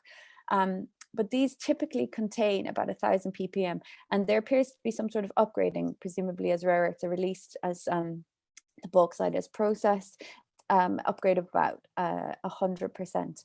So it basically doubles in content as you end up in these as the rare earths end up in the red mud. And why this is important is actually that there's an awful lot of work has gone into actually potentially extracting the rare earths from these red muds. And this was a lot of work that was done during the EU Rare project. And particularly in that project, the ionic liquids were used as a potential extractive method to get the rare earths out of the red muds. And you can see that so there's definitely work that was earlier than 2013, but even just in the last 7 years, there's an awful lot of work that has been done using ionic liquids, acid leaching, bioleaching, and this is mostly focused on the red muds. But I draw your attention to this Barnett et al. Paper, which is in PrEP, which I've been involved with, where they are looking at, they're comparing different methods of bioleaching of the actual bauxite. So I think that although we haven't quite got to the point where we've developed we've got lab scale processing, but we haven't quite got to pilot scale processing of red muds. But just to bring to your attention that there is huge potential within these sort of deposits for alternative resources of things like rare earths, where we are really looking to diversify our supply. And so if I completely change and flick right over to gallium production, this here is just some data from our data download tool from the BGS. If you look at, so there are only 3 countries in 2018 that actually produce gallium. Now, China produces 96% of gallium, but they only produce 19% of global bauxite. And the industry estimates, some data suggests that currently only 10% of alumina producers actually extract gallium. Now, this to me is well, it's 2 things, because obviously you have to consider what the demand for gallium is. But also, if you look to the future, and this report from the World Bank, that gallium is in fact going to potentially be very important for those photovoltaic cells. And as we decarbonize, the demand for those sort of cells is going to go up. So we need to really consider what our future production is going to look like, and where are we actually going to get that gallium from. So if we look at some of the countries that are what we potentially call developing countries, places like Guinea, they actually produce 18%, so equivalent amount essentially to China's production. However, there are very few data that exist. So this enormous compilation from Schulte and Foley, actually, they didn't find any data for gallium content in these type of deposits. And I think that is potentially a very big gap in the literature and in our knowledge, because if there's potential to get extra economic value, which in fact we know there will be a demand for in the future, that this is a really important gap that we need to address. And if you look at the rare earth data, I've talked a lot about these karst bauxites, but there's an awful lot of lateritic bauxites in this part of the world. From what I can find, there is almost no rare earth data. Now, obviously, these laterites are forming in situ, so there will be an awful lot of host rock control on what those rare earths what the rare content will be, but we really don't have a real grasp of what that looks like. And so I think that in order that if we are really trying to address the responsible consumption and production and address these future demands, we really need to have that level of information in terms of what this rare content is, how they behave within these different type of bauxites, and what is that gallium content, and could they use that to actually increase the value of the bauxite that they're producing. So I think that really, in order to achieve this more sustainable minerals economy, we need to addressing these demands for these minerals that are necessary for climate action and decarbonization, that there's some real scientific gaps in the literature. And hopefully BGS, we're going to try and keep addressing it. We obviously did quite a lot of work through EU Rare, and we're hoping to continue that work. So I'd love to hear from anyone who's interested in getting involved in that. So please do get in touch. I think with that, I'm going to leave it there. I think I've run out of time. Cheers. Thank you very much. Brilliant. Thank you so much for that, Emma. Massive round of applause from all of us here on mute. And I think, I mean, that was an absolute fabulous overview with regards to all things bauxite, gallium, etc. And for anybody online who is not a geoscientist, if you want to know more, then those of us who are rockyologists, as one of my good Irish friends calls me, we're more than happy to explain some of those terms, etc., in more detail. And I'm sure that Emma would be happy to dive into some of that. Now, Emma, we have lots of questions beginning to come in for you here. And one of them that's just come in from Aaron from the Ore Deposits Hub. And he says he's interested in rare earth element mobility in low temperature fluids. Okay, can you touch on what the complexities are or the complexes are, and maybe the rough transport distance? Now, before you answer that question, if you would like to actually interpret what that means for those individuals who are online who haven't got a clue what it is that Aaron has just written, and if necessary, we'll get Aaron to explain it in a bit more detail. Thanks, Emma. Okay, no problem. Hopefully I can explain it. So as Catherine explained yesterday in her talks, and I touched on earlier, rare earths are typically in igneous rocks, so carbonatites, and in alkaline igneous rocks. And so we have a good understanding of how they move in hot situations. Now, bauxites typically are forming in much lower temperature situations, environments, excuse me. My understanding of the ligands is that it's similar. I think it's quite a lot of chlorine ligands. So chlorine is binding to the rare earth and is helping move that rare earth through the bauxite. In terms of the distance, that's a really great question. I'm not actually sure. But if you think about the relative depths of bauxites, you're looking at hundreds of meters. And I guess you got to think about the compression of it, like, you know, if the bauxite itself has been compressed and as it lithifies. But I reckon you're talking less than a kilometer, I think, would be the kind of excuse me, sorry, I think that was it. Less than a kilometer would be the distance. I've lost the question, I'm afraid. Oh, here you go. The rough transport distances, I reckon less than a kilometer, because I'd have to think about how thick those bauxite deposits are, but I reckon less than a kilometer. Now, that is definitely referring to karst bauxites, where we definitely have a contact and a closed system at the bottom. So what that looks like in lateritic bauxite, I can't tell you yet, but that's definitely where I think we got a gap in the knowledge. So thank you, Aaron, for that. Brilliant. Thanks, Emma. And thank you very, very much for that interpretation of the questions. So all of us laymen out here can understand the cleverness of Aaron. So brilliant. Hopefully that answers your question, Aaron. We've got another question in here from Mikhail. And Mikhail refers to the talk that Dan Smith gave on Tuesday afternoon about tellurium. And one of the main problems being not with all of his wonderful research in terms of understanding tellurium, but actually in the profitability with regards to extracting it from waste. And so in terms of being able to maybe extract that gallium from the waste, do you foresee there being a similar problem just in terms of the cost that it might take to actually undertake that extraction? Yeah, and that is a great question. I saw Dan's talk yesterday, I think it was, and absolutely, imagine that there will be very similar problems. Now, we do actually have a flow sheet for gallium, and gallium has been used for quite a long time, and it has been extracted for a long time. So, and there's kind of quite a recognized process within the Bayer. So you get a liquor as you break down the bauxite, and it is just basically goes through another circuit on the flow sheet where they extract the gallium.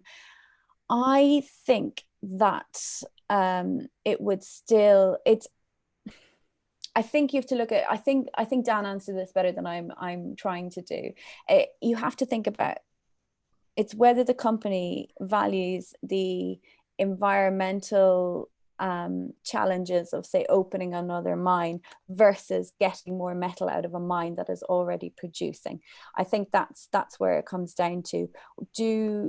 Should we be getting as much as we can out of the deposits we already have versus opening something else? Now, this doesn't quite work for gallium because you can really only get it from bauxite. It's incorporated into the aluminium phases. So it substitutes for aluminium. So it sits very well within these bauxite. But yeah, sorry, I'm not sure I quite answered that question as well as I possibly could have. But yeah, I think it is definitely still a problem, and it has to be people seeing the environmental and the sustainable approach rather than the economic approach, perhaps. Brilliant. That being said, if we've got enormous demand for gallium, perhaps the price will go up. So you have to think about it that way as well. Brilliant. Thank you very, very much, Emma. And I think this is something here where one of the themes of this conference that's really beginning to come through is that how do you value whatever is in the ground in its broader sense as well. And so I think whilst Dan did answer that question very well, Emma, you had a cracking go as well. And with regards to that, that concept of looking at the whole value of an asset or an element, etc., also refer everybody to Zach and Aidan's talk from yesterday morning. So from Wednesday morning, go and have a look at that and how they try to explore both the economic and more of that ESG or sustainability side of things. So brilliant. Thank you so much, Emma. No problem. Thank you. Feel free to layer on top of the answers that you gave and descend into that world of complex geology and geochemistry as well. All the geos can knock themselves out with that. And for those of you online who are not geologists and thought that all we do is colour things in with colourful pencils and lick lovely rocks like this, hopefully you're beginning to see that actually it's a bit more complicated than that, which is why we enjoy speaking to one another in this gobbledygook so much. So with that, ladies and gentlemen, put your hands together again for the wonderful Emma. Thank you very much. And bringing it to the fore, so we're going to go from gallium to lithium, and the wonderful Lucy Crane, who is dialing in from Cornwall. So Lucy, now is your opportunity to come off mute and then begin to share your screen if you've got slides that you want to share with us. And Lucy is going to give us an insight into all things lithium. Lucy, over to yourself. Wonderful. Well, can you all see my screen? We can indeed, and by the way, we're seeing the wrong way round. So if you want to, are you? Yes, but you can keep going with that if you like, and we can edit. No, let's see if we can switch that. Hold on. That's quite all right. Pause share. Sorry. Well, I just wanted to say that the talks this morning have been fantastic and have actually led really nicely. So from thinking about how can we trace responsible sourcing through to Emma talking about getting more out of mineral deposits and actually can we look at recycling and things like that. I think it set us up really nicely to talk about the work that we're doing as part of Lithium for UK. So I'm just going to try one thing to see whether I can, if I put this onto display, and then I will do a new share for this one, which hopefully will work nicely. So today I'm going to be talking to you as part of the Lithium for UK consortium. My name's Lucy Crane and I am a geologist with a company called Cornish Lithium. And the Lithium for UK project is Cornish Lithium working in partnership with the Natural History Museum and mining consultants Wardell Armstrong. So yeah, thanks for having us. So I just wanted to kind of set the scene globally at the moment. So Emma alluded to the recent report that came out from the World Bank, which has looked at what is going to be the mineral intensity of us combating climate change. And arguably, Corona might have thrown a spanner into the works, but combating climate change is one of the biggest challenges that we're facing at the moment. And actually, if we want to beat this 2 degrees, we're going to have to produce a lot of low carbon technologies. So decarbonizing the economy, moving away from our reliance on fossil fuels means that we need to produce things that can capture wind energy, solar energy, geothermal energy. And these low carbon technologies such as wind turbines and solar panels and actually batteries to store these renewable energies all require us to mine a hell of a lot of minerals.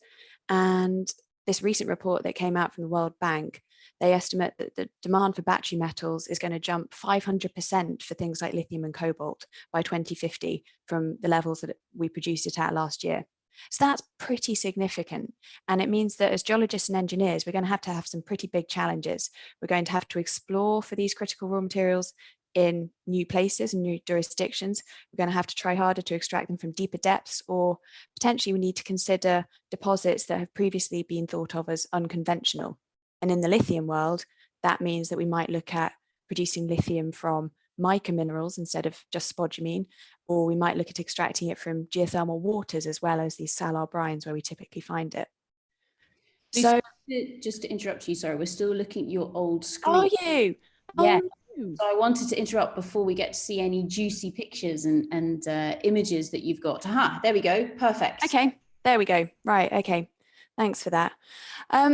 So yeah, if we're going to be producing all of these low carbon technologies to help us combat climate change, what actually is the point of that if these low carbon technologies themselves have got strong embodied carbon impacts associated with their production? And so this is where responsible sourcing really comes into play.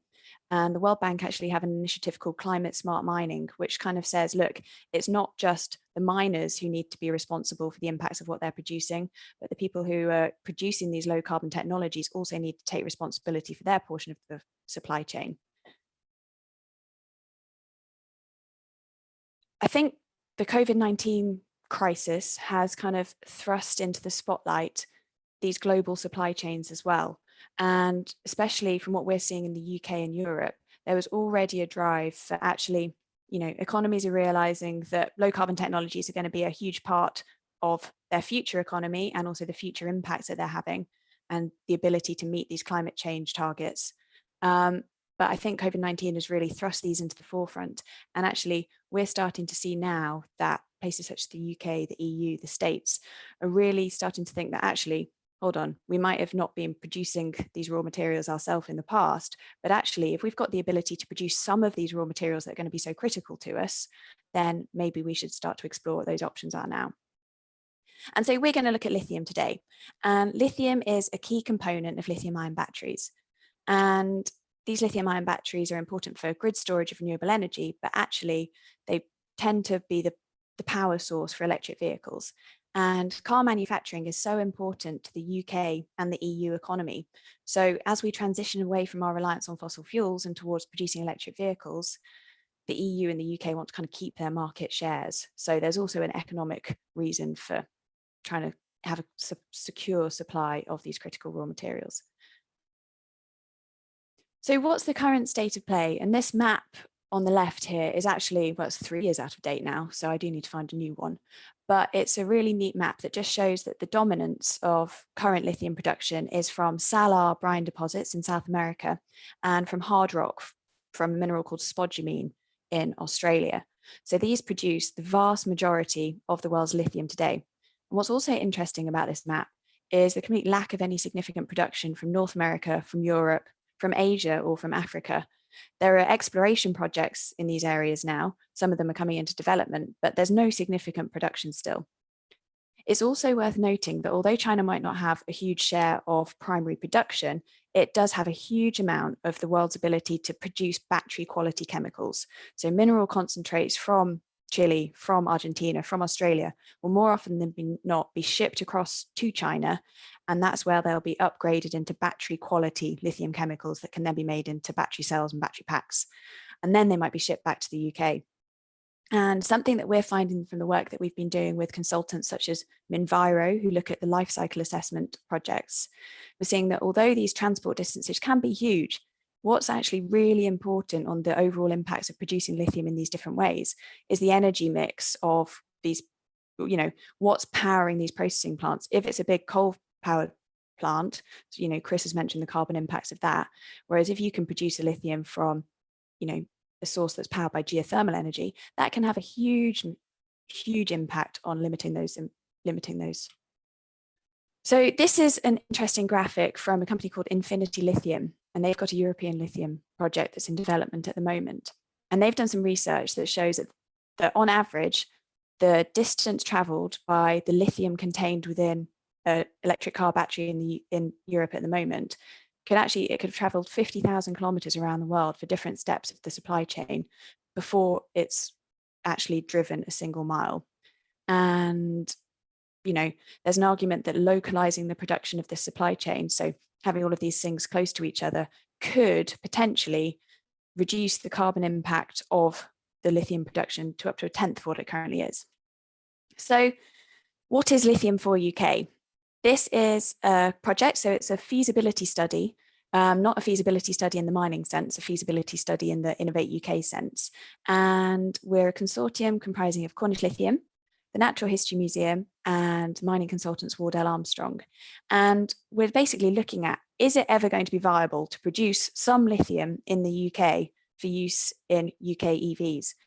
The Faraday Battery Challenge, for those of you who haven't heard of it, is a government scheme, and it's about £250 million to look at, you know, increasing our competitiveness with battery technology. And as far as I'm aware, of that £250 million, our little project, which is about £500,000, is the only one that's looking at actually how do we source these lithium materials. So all of this research is going on into developing better batteries, setting up the supply chains much higher up, but we're the only people looking at where do we actually get the lithium from. So how much lithium do we need in the UK? If we assume that at some point in the future, we're going to still be producing around 1.5 million cars a year, if those cars are all electric, which is going to take a while for that to happen, though by 2030, the UK government want all new cars to be electric, but that's new cars. If we assume that they each contain 30 to 50 kilos of lithium carbonate equivalent, that corresponds to about 15 to 20% of the current global production of lithium carbonate. So the UK is going to be a pretty significant customer globally for lithium. And actually, we're finding that we do have the potential in the UK to produce some of this lithium. And, you know, the UK's got prospective geology. It just hasn't really had a metal mining industry for 20, 30 years. The first lithium ion battery was commercialized in 1991. So, you know, lithium ion batteries, nobody was exploring for lithium whilst metal mining was happening before. And so we're really reevaluating the potential of the UK to produce some of these battery metals. So the Lithium for UK project is really focused on the upstream part of the supply chain. And in the UK, we're looking at unconventional sources of lithium. So I mentioned that a lot of the world's lithium is currently produced from the hard rock mineral spodumene or from salar brine deposits, which occur in really arid areas such as the Atacama Desert. We don't have those in the UK. There's some spodumene up in Scotland, there's some in Ireland, but the majority of the lithium minerals are contained within mica deposits, so it's a different family of minerals. We've also got the potential for lithium contained within geothermal waters as well. Both of these have previously been considered unconventional and haven't been proven on a commercial scale yet, so there's still work to do. We're also looking at producing battery quality chemicals. What are the stages we need to take? So it's all very well and good producing a mineral concentrate of your lithium, but it's that next stage to convert it into something that's battery quality, so is high enough in lithium, but also contains minimal impurities that battery processors can actually work with. And it's that key missing step that not too much research has been done into before. What we're finding is a really exciting opportunity is actually in 5 to 10 years' time, there's going to be quite a few lithium ion batteries that need to be recycled, and as they're coming out of electric vehicles. And when you recycle a lithium ion battery, you get this thing called the black mass. And kind of like what Ema was saying, there's a lot of useful metal in that black mass that at the moment isn't being extracted because it's not economically viable to do so. But what would be really neat is if we can find a way of, at some point from that black mass, can we use a recycled feedstock alongside a primary feedstock to produce battery quality chemicals? Who knows?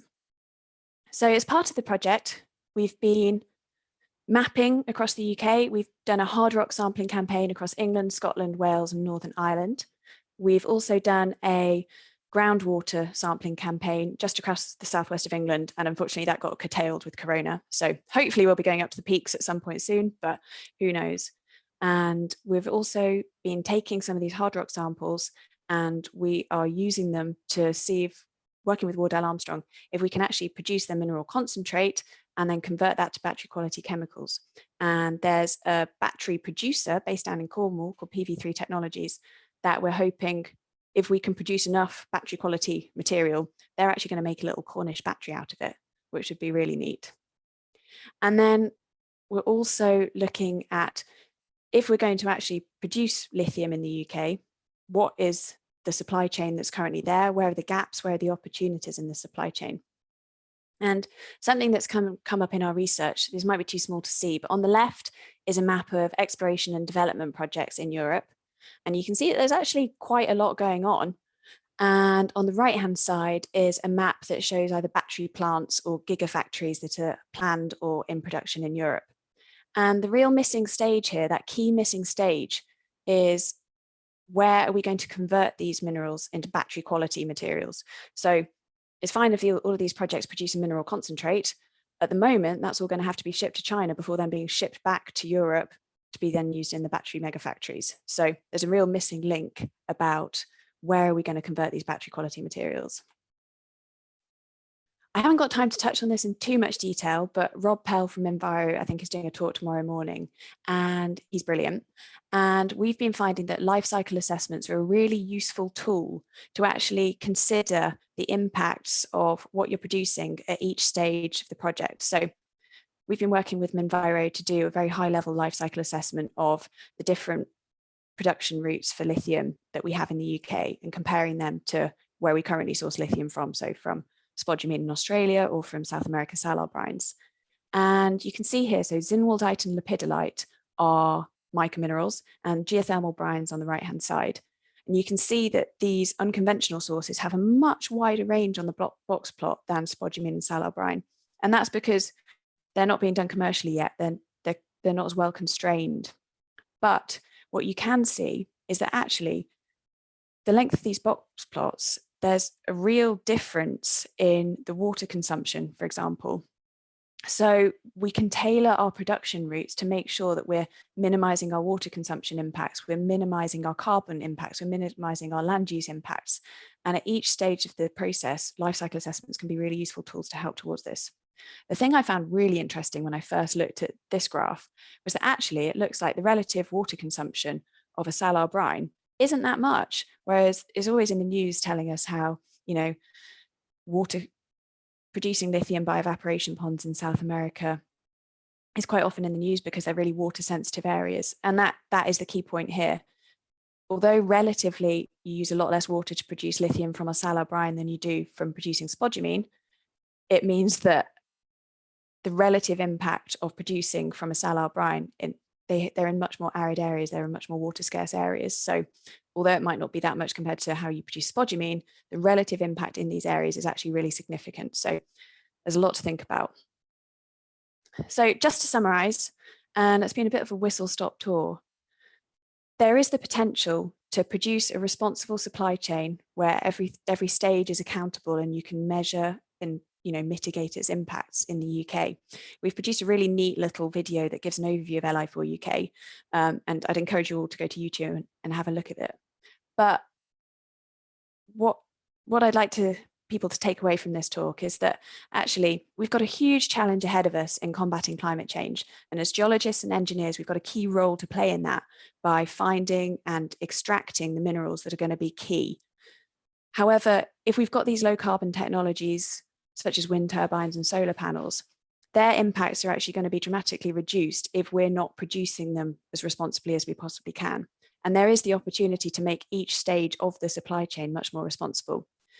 I haven't got time to touch on the Climate Smart Mining Initiative from the World Bank, but it's fantastic, and it really gives guidance and, you know, attributes responsibility as to who should be taking ownership of measuring these impacts and actually mitigating them. And just to summarize, I think there really is an exciting opportunity for the UK to start to produce some of these critical materials that the battery industry needs. We just need to do it responsibly, we need to do it carefully, but I think it's a really exciting time. Thanks. Brilliant. Thank you so much, Lucy. And as per usual, you can imagine that fantastic applause that is going on the other side of the muted. See Chris's gloves. Brilliant. So to that, Lucy, I've got so many questions that I could ask you personally, and I know that they're coming in here on the chat, etc. But in the interest of time, one quick question. You mentioned that that challenge with regards to the right quality of the battery acid that's required. And what's going on in the UK at the moment to be able to address that challenge? For battery quality. Yeah, well, there's a hell of a lot of work that is going on at the moment through the UK, and a lot of it is funded by the Faraday Battery Challenge. I think what's been missing so far, or in my experience anyway, is that kind of joined up thinking across the supply chain. You know, battery manufacturers are quite often really in touch with each other. They might be in touch with some of the lithium chemical producers, but actually at a mine level, you can alter the impurity content of the mineral, you know, the mineral concentrate that you're producing and things like that. And, you know, the impacts of producing lithium carbonate versus lithium hydroxide is a really interesting one as well, because at the moment producing lithium carbonate is what a lot of mines are doing, but it looks like battery technologies are going to be using lithium hydroxide in the future. And there are arguably bigger impacts associated with producing that lithium hydroxide. So I think what's really been missing is having this joined up thinking across the whole supply chain, from primary production all the way through to the battery manufacturers and then the EV users. So, brilliant. Yeah. No, fantastic. Thank you, Lucy. And I mean, I think to that as well, and again, we'll share all of these links online. You mentioned the World Bank Climate Smart Mining Initiative. So Christopher Reeves has very kindly posted that here for all of us who's on Zoom. We'll also post it on YouTube. And also in terms of that joined up thinking along the value chain for lithium, there was a conference that was run, it was 2 years ago now, that looked at exploration to end user for lithium, that was run by the Geological Society. So again, we can share the link to everybody who'd be interested in that. But thank you very, very much, Lucy. Another round of virtual applause for you. Thank you. So, ladies and gentlemen, we're now going to go from lithium, yes, on a global scale, but also UK focused, across to the broader Europe, because of course the UK is still in Europe, certainly for the moment, and to the wonderful Mark. So, Mark, I know that you are just speaking to us rather than presenting, which is much simpler. So, Mark, if you would like to turn off your microphone, and I will hand all control over to yourself. Thank you very much. Good morning, Sarah. Good morning, Rose. Good morning, everybody. First of all, thank you to the two of you. Thank you to everyone for joining us this morning. It's a real pleasure to be here. Thank you to Lucy. It's always a pleasure to listen to Lucy, not least because she's such a tremendous advocate for the industry, and such an entertaining and natural speaker. We need more of you in the industry, Lucy. I think we need to find some sort of replication technology. And I love the fact that you use phrases like joined up thinking, which is something I batter the Commission and others with quite regularly. So bravo to you. Anyway, back to other matters. So what I want to talk about a little bit today is how our industry should respond in a different way to the changed circumstances of today. I'm going to speak from a European perspective. That's what I am. I'm the president of Euromines. The world has changed, of course it has. I don't need to elaborate on that, but our industry faces a different suite of uncertainties beyond simply economics and practical issues such as supply chains. There's a conference running parallel to this, it's on as we speak, run by the FT. It's called the Global Boardroom. They had a very interesting session on Monday about global supply chains. Perspectives are very, very different today. We haven't come to a unified consensus. What's interesting is how our customers, our ultimate customers and our stakeholders are being affected by this. We talk about confinement, we talk about trade and travel restrictions, but there's also mental changes. It's not just physical. All of you wonderful geologists know so much about rocks and other things, of course. I think you were too self-deprecating, Sarah, I think. But I think one very simple fact is that in today's confined world, where we all sit at home in our wonderful locations, rocks didn't just arrive when somebody switched on a lonely screen. We know that. The whole production process of what we do for a living, all of us, be we engineers, financiers, geologists, whatever, is difficult, it's complex. And the issue today is, have we become further away because of the coronavirus from our stakeholders, from our ultimate clients, from the people we work with than we were before? So have we become a dinosaur, a fossil, to continue your geological theme? Some people would say yes, with climate change and other challenges also, yes. So is it the way what we do, or is it the way we express what we do that has become out of time? We've got great creativity, diligence, patience, rigor, application, excellence in so many things we do in our industry, but we don't seem to have taken those attributes with us to communication. People like Lucy are an honorable exception, but the norm is not the case. I'm sorry to say that. If you look at what we call ESG, and if any of the participants are not familiar with the term, please send a note. Basically, environment, sustainability, and governance issues. It's a movement. It's not coalesced yet. It's not coherent yet. Most people have a general idea of what it is, but it means different things to different people. And there are lots of valid criticisms you can make of ESG. We can say it's all been driven by demands for input standards and certifications by our customers, and by opportunism by those nasty bankers following the drenching of sin that they inflicted upon themselves and the rest of the world in 2008. Yes, really? There are other factors, honestly, boys and girls, the largest of which is that consumers and governments actually do want to change the way we live. It's a fact. And the pandemic has just brought that even closer to us. Governments today, because of COVID-19, are much more involved in industry than in ways that we couldn't have even imagined even weeks ago. Excuse me. Expectations and agendas have also changed, both in terms of finance, in terms of regulation, and entire supply and demand chains. What will people expect? State intervention will be the norm for some time. We'd better get used to it. Already, France and the Netherlands within the European Union have called for much tougher trade conditions. There's going to be a recalibration of what we understand to be fair competition as we respond to these new uncertainties. This is already being articulated in something that's called the European Recovery Plan and in changed industrial policy. I would refer you to a recent interview by Commissioner Breton in the FT. Europe is becoming much more active in shortening and strengthening supply chains, and also at the same time responding to public concerns. There's something called the European Green Deal, and that remains very much part of it. We're being forced to change our everyday behavior. In terms of mining, there are obviously two aspects to the change, one of which was articulated by Lucy and by other presenters. The massive amount of products that we are going to have to deliver to enable the transition to greener energy and industry. That's fantastic, of course it is. The second is the requirement that we ourselves change our business in order to become greener.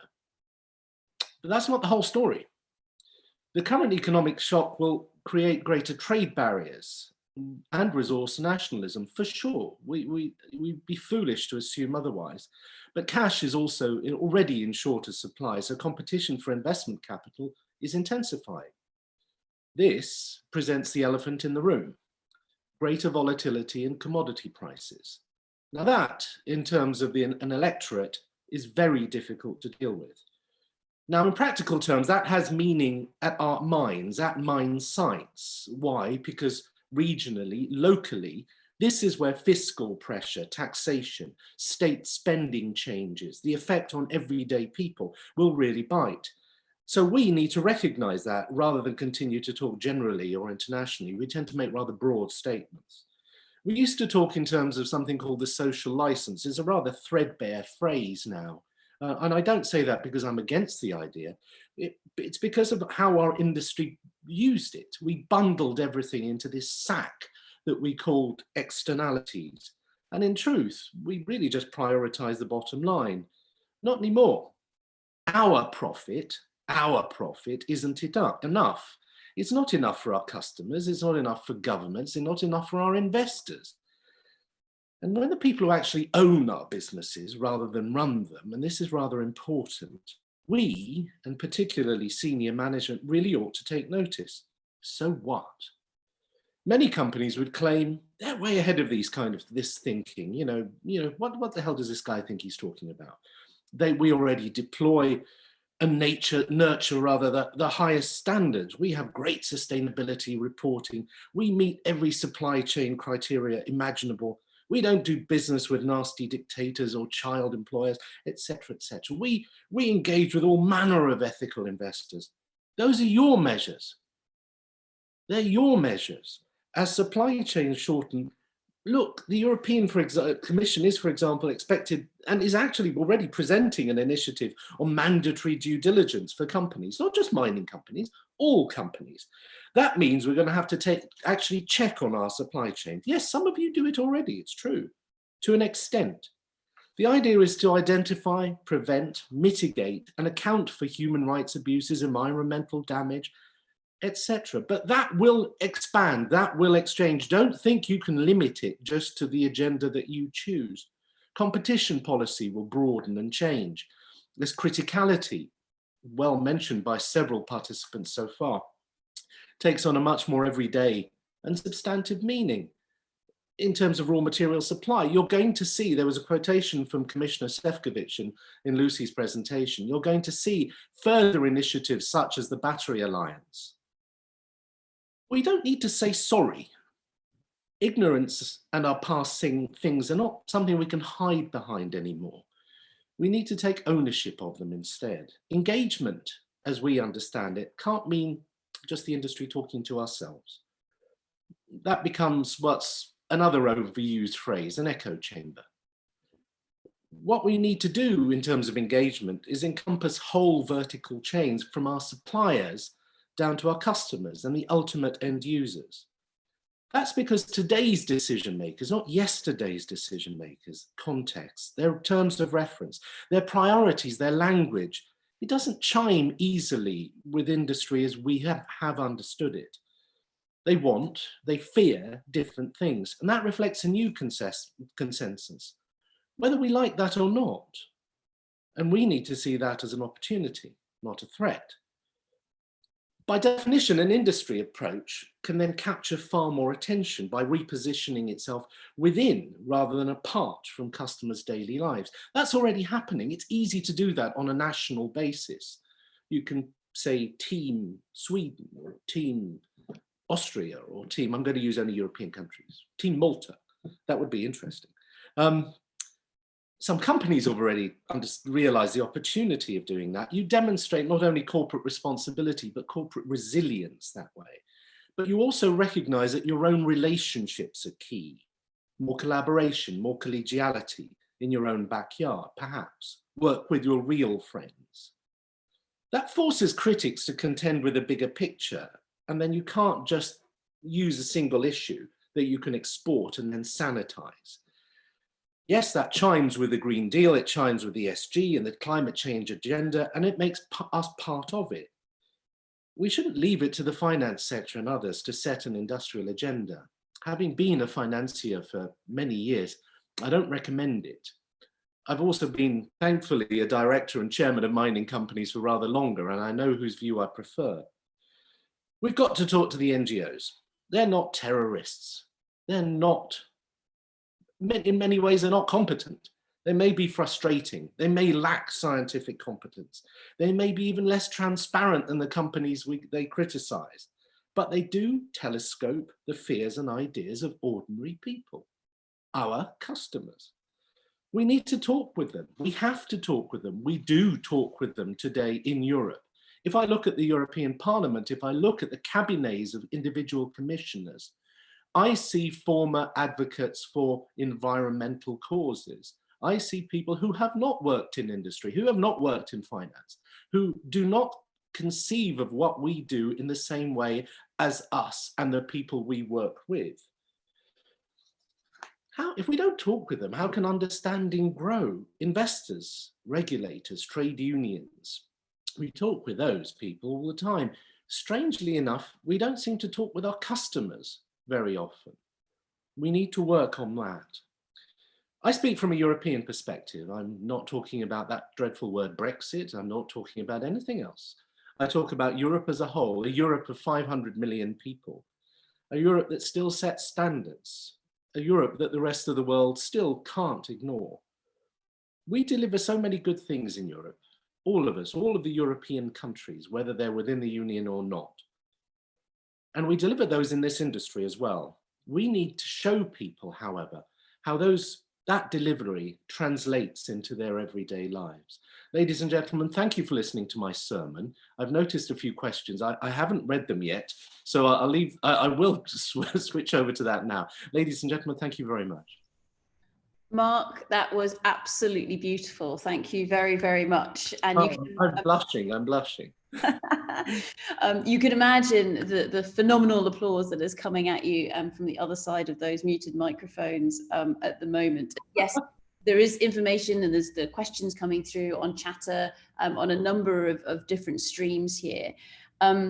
Now, there are so many aspects that it would be phenomenal to dive into with regards to what you just so eloquently put to us just now. But one question that I'd have for you is you called for an industry-wide approach to be able to get this better understanding of those different stakeholders, be able to perhaps tell and sell and understand that story of what's going on in a better way. We've got lots and lots of different players, all of whom are perhaps doing different bits of that industry-wide puzzle. How do we either put it all together, or do we all align behind one group that's pushing forward that initiative? How do we actually make this happen? There was a rather lovely outraged comment from someone who's obviously in the finance industry. I don't diminish the ESG idea. In fact, I'm part of it. Is that the way of bringing all this together? Look, I think it has to be in today's world a partnership. It has to be a partnership between the private and public sector, and we have to recognize that. I think we look at the battery alliance that Lucy alluded to. There's likely to be similar cooperations, be there at a national level, be there internationally. There's lots of good work already being done by various fora, by the OECD, by others. So it would be unfair of me to single out anyone. I think the way we bring together the quality of everyone in the room is by focusing them on individual tasks. I think, I went into a parents' meeting recently with my 11-year-old son, and we went to see his computing teacher. And my son likes computing. And I'd never met his teacher. Didn't even know his name. And there was a piece of paper above his name. His name was Mr. Carey, and his initial was S. So it said Mr. Scary above his name. And quite apart from that being quite deliciously silly, it really illustrates the point. We've got to demystify what a lot of people do. To answer one of the questions that has just popped up on the chat, I don't think geoscientists will be redundant at all in the face of climate change. I think quite the opposite. I think quite the opposite. I think what we need to do is actually build on knowledge. We need to invest in knowledge, and I think there is a incredible gestalt in the European governments to say, good God, we've got competence. we do actually make lots of things. We've got resources. We've got all these universities full of these really clever people. Why are we exporting all of this knowledge for other people to develop it? I sat on a conference panel not so long ago with an Australian gentleman from a well-known EPCM contracting firm. I'm not going to say who it was. And in typically articulate Antipodean style, he said, in front of a very learned audience, you know, we're really good at implementing things. You invent effing everything in Europe. And that's about right. We do. Europe really needs to concentrate on what we do. Our intellectual capital is just as valuable as our natural resources.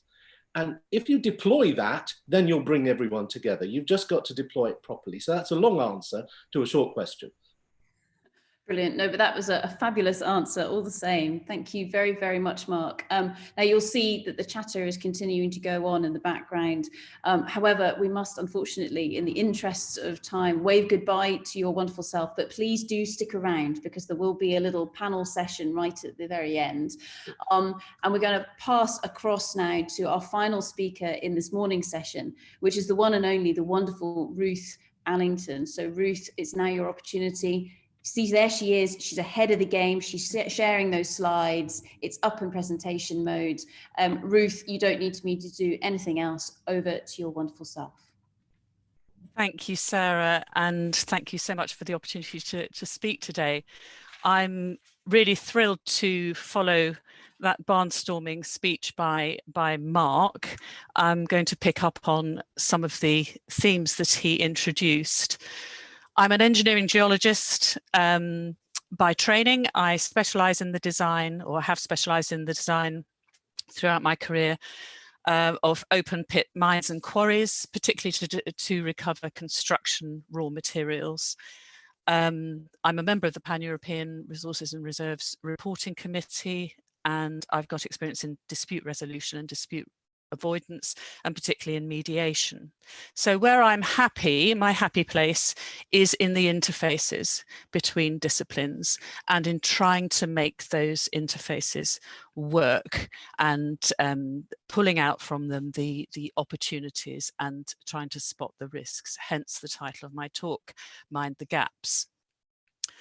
I want to start with this now very familiar diagram that's been put up by a number of speakers this week already, but I want to unpack the CRISCO classification and reporting standard a little bit for you. So what I've shown there on these two axes, what you see on the left is where geology happens. And this is many geologists' happy place, and they're extremely good at what they do in this space. And here are the modifying factors. This is where we consider the modifying factors, and I've deliberately drawn this line extremely long and going right underneath and underpinning what the geoscientists do. And that is because of this definition of mineral resources. You can read it for yourself. I won't read it out. And there are mineral reserves. But what I want to pull out of that is the concept for resources of eventual economic extraction, and extraction in reserves being reasonably justified.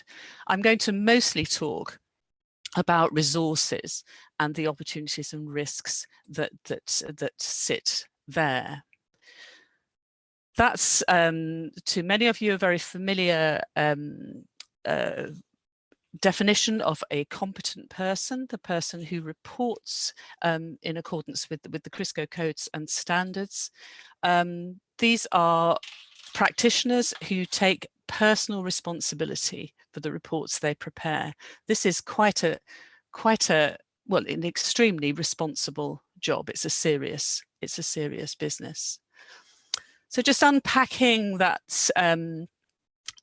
diagram and the standard a little bit more, we've got three kinds of reports that are produced. They have a similar, within these boxes, they have a similar cast of specialists as we move to the right, but they're not necessarily the same people, and the project may change hands more than once during its life cycle. There's generally more complexity within each box. As you move to the right, we get more sophisticated models and the need for expertise. And generally, this is the way things are done. There's a competent person, qualified person, or a group of such people bringing together the work of specialists in these three general packets of modifying factors. And there are, I've drawn two-way arrows so that you can see where the instructions and reporting flow. But I want to give you a bit of an example from my world of construction materials. This is based on a real site, but it's been slightly embellished, not much actually, to illustrate some points. So you see here that we've got what is reported to be a measured resource. And that classification is the basis for the sale of this site and this opportunity, this project. So money has changed hands. Fresh lot of consultants have been appointed. The original reporting geologist, his work is done. The first thing that happens when the team gets together is that the geotechnical specialists realize that there's a highly dangerous situation built into the design here where the bedding is undercut and there's a high water pressure. The geologist who wrote the report did not appreciate, why would he? He's not a geotechnical person, didn't appreciate these serious safety implications or the impact. You can see the impact on viability. That's all that's left, ladies and gentlemen, that's recoverable, because you need to have a sloping footwall that's drained. And critically, no conversation took place at resource estimation stage with a geotechnical specialist or mining engineer. Aha, says the client, we can limit this damage by diverting the stream, and we can extend the pit limit to the east and maintain a safe footwall. No, says the ecologist, you can't do that. The stream is ecologically important. It's part of a protected area. By the way, the ecologist is feeling really pissed off at this point because it was in his report all the time and nobody read it. His report was prepared some years ago. And then on the other side of the pit, the team determines that the area identified for waste rock over here is simply too small. The landscape architect that's laid out the site and identified the area for the tip did not appreciate that there would be bulking and also some process waste to put in. And sadly, the damage limitation, the obvious damage limitation of moving the excavation limit to the west is not available, and the next door landowner won't sell. Furthermore, he's the chairman of the local action group by now. And so here we have the community already entrenched before the project moves to any kind of community engagement. And we have the consultants in the unenviable position of an emperor's new clothes moment. So perhaps a better position to be in would be the people responsible for this quarry design being at the center with, I've drawn my permeable disciplinary boundaries here and this triangle. And we might operationalize this in this way. And you see here on these arrows, I've put my resources here. So there's lots of work going on to really look at reasonable prospects for eventual economic recovery right at the earliest stages.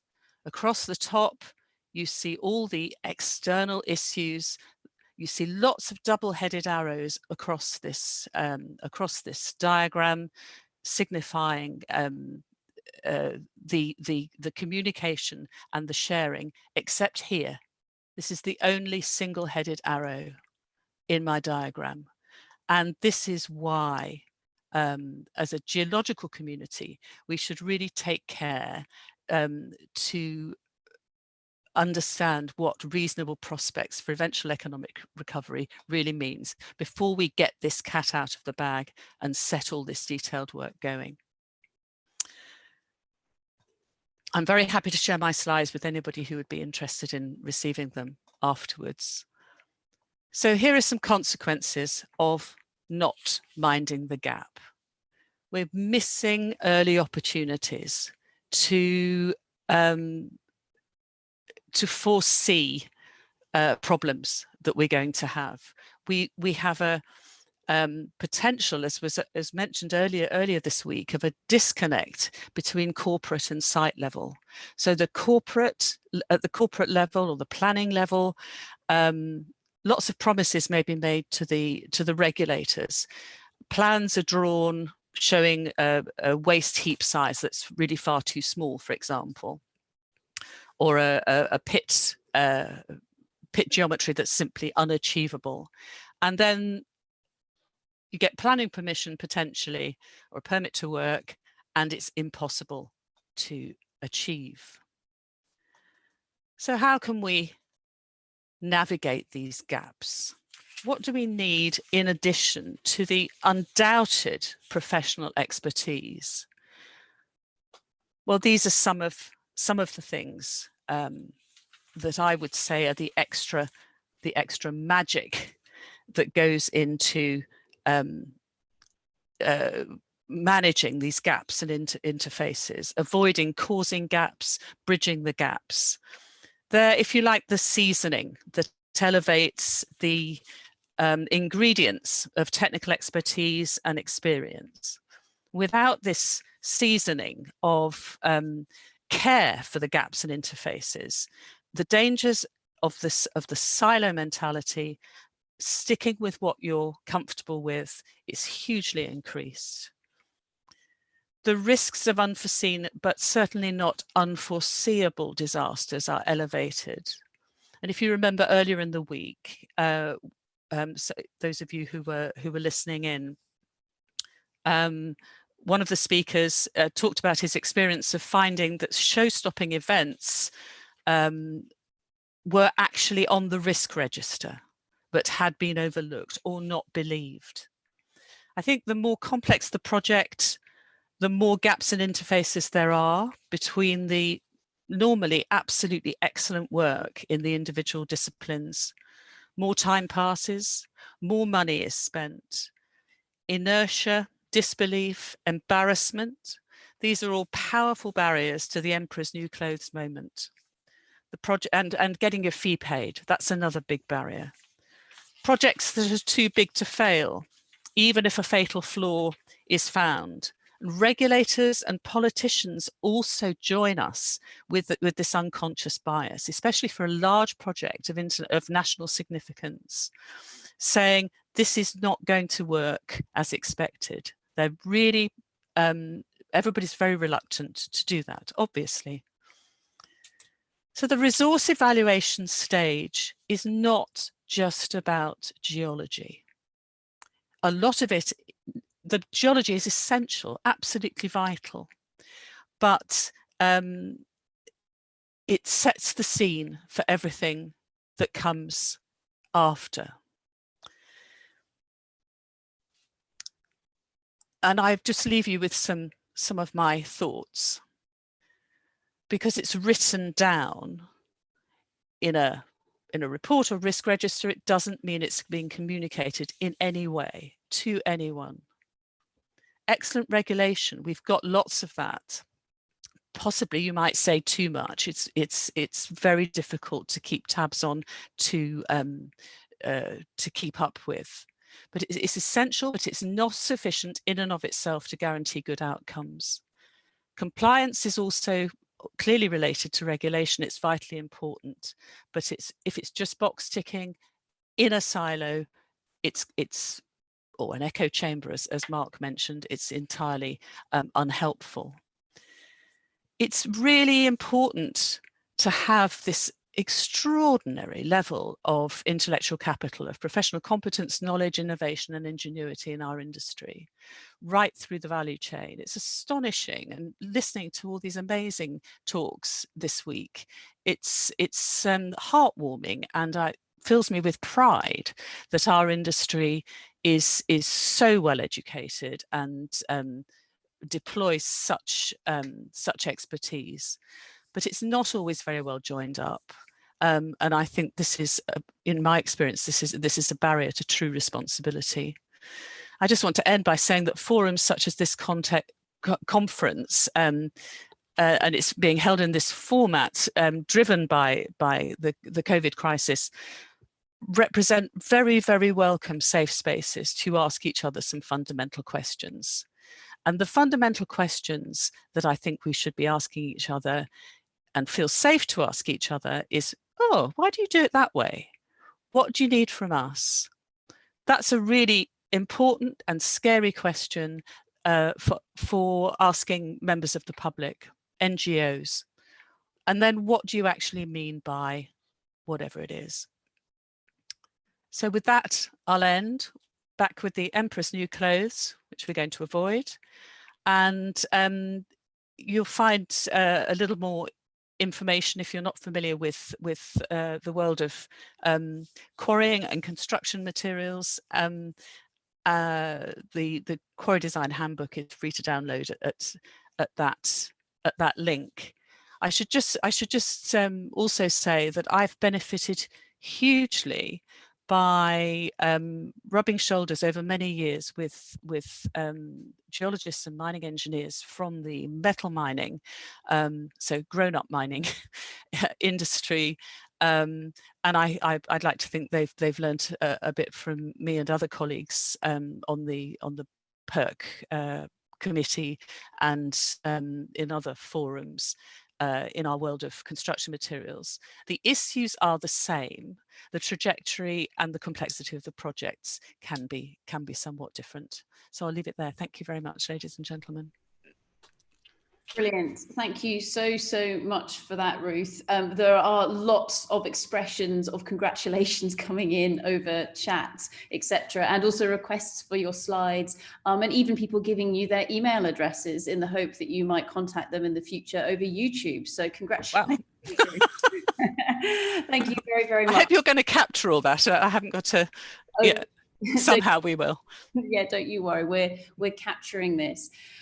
So I think with this, Ruth, and actually you've teed up our panel session that we're about to go into really beautifully. But a question for you before we go into that panel itself, and this comes back to that competent persons with an S on the end of it, and what you were saying about how the geologist is obviously core to this, all puns intended, but actually there needs to be a team of people often, or a range of different expertise that can be pulled together in order to be able to succinctly and adequately determine what that resource reserve, etc., might be. Where have you seen this work really well? And do you have any hints or tips as to what organisations should be doing to better bring together those groups of people? I saw it work really well first. I've seen it work really badly in all over the world, and in the UK, but in other places in the world. But I saw it, and what changed the course of GWP, which was the firm I was with for 38 years until late last year. Then it was called the Geoffrey Walton practice. What changed the course of our business was being involved with Rugby Cement in 1987, just as the environmental impact legislation was the directive was about to be enacted into law in the UK, and the project manager at Rugby Cement, who was looking for a planning application, managing the preparation of a planning application for a chalk pit in Rochester in Kent to serve the cement factory there, in a site of special scientific interest, ancient landscape, you name it, we had every designation. He decided two things. One was to buck the industry trend, just to put a few arrows on a map and send it into the planning authority, and then do all the detailed work in order to fight the planning appeal that would inevitably result. So to really work through that design diagram I showed, the process diagram I showed earlier, and he also said that we should work on the environmental and social, the nuisance aspects, as if the environmental impact regulations already were in UK law, and that's what we did. And it was a tremendously formative time for me, because he engendered this collegiate team that was well led and gave us all opportunities to ask I could ask the landscape architect, well, why do you need to do that there? Ask the noise person, well, can't we just have the noise bank a little bit lower? And times were slower in those days. Everything, you mentioned coloured pencils earlier on. I drew all those plans with a rotary pen and coloured pencils, and I measured them with a planimeter. But there was lots more thinking time then. I think sometimes the whiz-bang technology gets in the way. It's very, very helpful, indeed essential. But before we get to the whiz-bang technology, just keeping it simple and talking and asking each other, challenging each other in a gentle way, being heard and hearing what other people have to say. And it's exciting, and there's so much opportunity there, because somebody will see your unconscious bias when you can't see it. You can be down a deep rabbit hole and somebody can ask a question from another discipline and you think, aha, no, why have we always done it like that?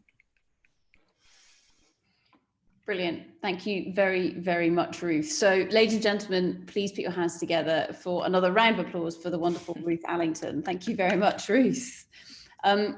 So just as Ruth stops sharing her wonderful screen, what we're going to do now is we're going to go into a bit of a panel session. So we're going to bring all of our lovely speakers who have managed to stick around with us after their talks this morning, which hopefully you will agree were absolutely fabulous. And actually we've had lots of people sharing the link to the YouTube, which is being live streamed at the moment, saying, hey, you've got to listen to this talk, etc. So Lucy, I know that there are people in the lithium world who haven't spoken to you in a while, who are reaching out, etc., together with some of the others as well. And Grant as well, lots of people picking up on a load of the ideas and what approaches that you're using already and saying, hey, can they be applied in a load of different areas? Now, just to tee up this panel session, what I'm going to do is open the floor to questions to come in from our attendees, both on Zoom, on YouTube, and anybody else who happens to be out there as well. Please send those questions through to us, either through the channels that are at your fingertips or to our email address at hello@responsiblerawmaterials.com. So please send them through to us, and Rose will wave at me as and when they arrive. But to get us started and to try and consolidate, I guess, some of what we've been hearing over this week, I'm going to unashamedly just read out one of the emails that has come in over the last hour. And this comes from Christian Mazurenko, who is currently sitting in Germany, but unfortunately can't speak to us live because he's on a call with his team in Nigeria. See, that's what happens in this COVID world at the moment.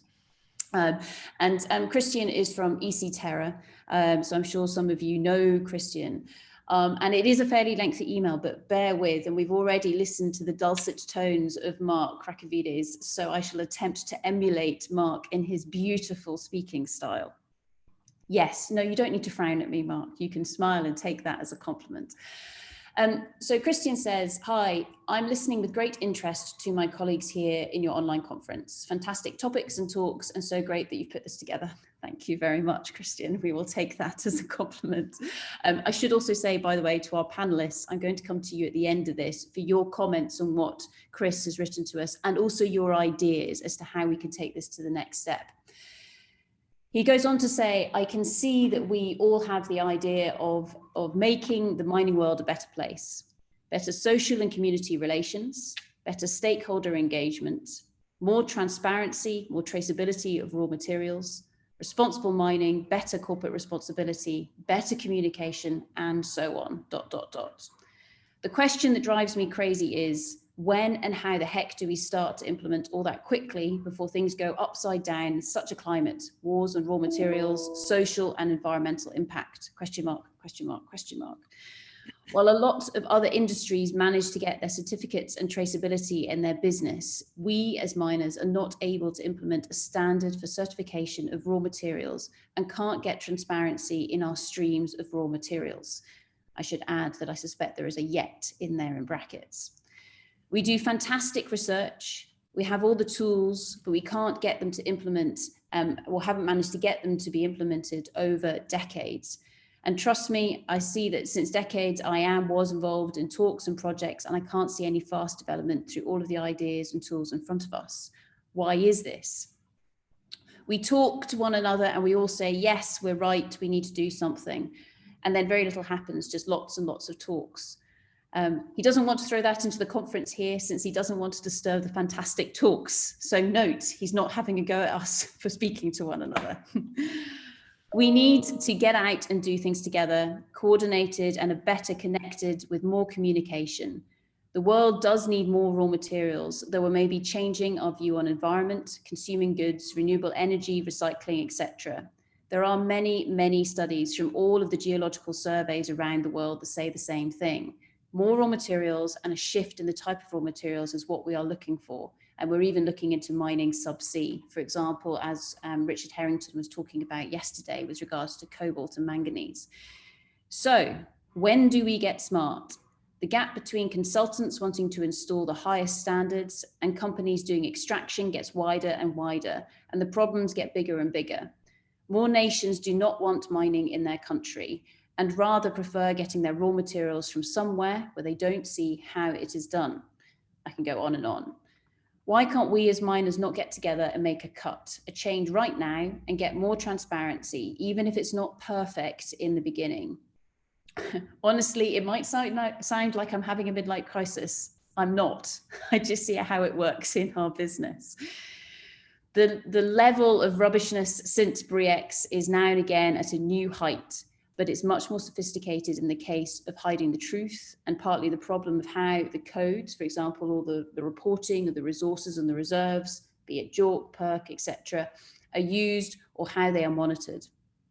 Anyway, since I'm following this conference over the last few days and I can see so many people working on many different useful items, this happens to be my 5th conference over the past 12 months, and brilliant people all over the planet are reporting their work. And then you see at every conference that others don't know about this work and have no idea of what's going on elsewhere in the world and how advanced different areas are. So I would say we need something more than conferences.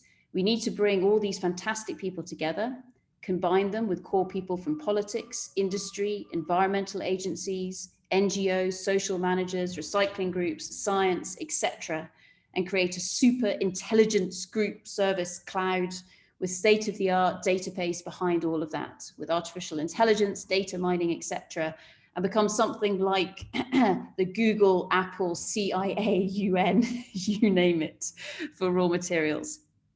That way we could save some time. And I really don't know how much longer we can go on with what we're currently doing. Everybody has been surprised by the scale of the impact of COVID-19 to the world. What do you think happens when we additionally add some very nasty viruses that we have to the planet's environment changing rapidly because of the turning points of environmental impact have been passed? So here, of course, I think he's referring to climate change. I hope we can stay in these discussions and chat with regards to this. where is the action and how can we make all of this happen? So I think, having unashamedly stolen Chris's email there as a whole, I think he is really encapsulating some of those feelings, etc., that we have inside ourselves. And I'm looking at the faces of our beautiful panelists now to see who wants me to come to them first. They're all looking in the sky and whistling. So Mark, maybe if I can perhaps come to yourself first, and then we'll go to Chris. So Mark, what are your thoughts with regards to Christian's email? Thank you, Christian, and thank you, Sarah. I think I agree with more or less everything he says. We contend with these issues daily. I suppose a very straightforward answer to his multi-layered question is, what we need to do is go from using the word mine to the word ours. And I think what we need to do is show by example, and by very simple, concrete example, delivery of not only economic value, but change and benefit. And in other words, change the equation of what we do. I think he's right. But I think we can't do that on a massive scale. I think in today's world, we will be swimming against the tide. I think we have to be honest about it. We're looking at a world where people will grab for resources. We're looking at a world where population growth in particular areas is going to be enormous. It is already enormous. We're looking at simple demand and supply issues. So what do we do, the people in the room today? What we have to do is work on very specific examples. And for example, in Europe, which is one of the very few things I know about, that has to be greening, it has to be electrification, it has to be renewable energy, it has to be a fundamental technological change, producing and using lots of lithium, keeping Lucy's pension going, and but realistically doing something concrete in a very small area. I think we need to demonstrate examples that people can touch and feel and see and not be afraid of. So change mine to ours. Thank you for that, Mark. Brilliant. Chris, should we come to you next if you want to take yourself off mute, and then we'll go to Lucy. Yeah, very, very quickly, I guess. Having worked in climate change for over a decade now, and originally in the steel industry, I have to admit that at the end of 2019, I thought, okay, this has all changed. From now on, we're going to see massive environmental improvements. And I think that the very simple to answer to Christian's question is, you have to hit the wallet. We can be, as conscientious as we want, and we can extol the green virtues of mining as much as we want. If the stuff that we're producing is more expensive than the stuff across the other side of the water, then the manufacturers are going to choose that, unless they're responsible, or unless they can get added value from the products that they then produce later on. So the sea change within the climate action sphere has been trading schemes, negatively impacting people that emit more, positively impacting people that take large strategic action to change or to reduce their emissions. And really, I think that unless we realize that despite being environmentalists, we are kind of socialists in a way, despite our kind of personal approach, we do live in a consumer-driven world. And unless we hit the wallet, unless it's the money is there for being more ethical, or the opposite for being less ethical, then I don't think we're going to necessarily see that change. But we have the models, the emissions trading scheme has done just that. So what we need to do is replicate something of that ilk across the whole spectrum. Brilliant. Thank you very much, Chris. As you say, we've got those models. Let's actually replicate them and show where we can really get them to work elsewhere as well. Awesome. Lucy, should we come to you next, and then we'll go to Grant? Wonderful. Yeah, well, what a great email. I think that does encapsulate a lot of the conversations that we've had today.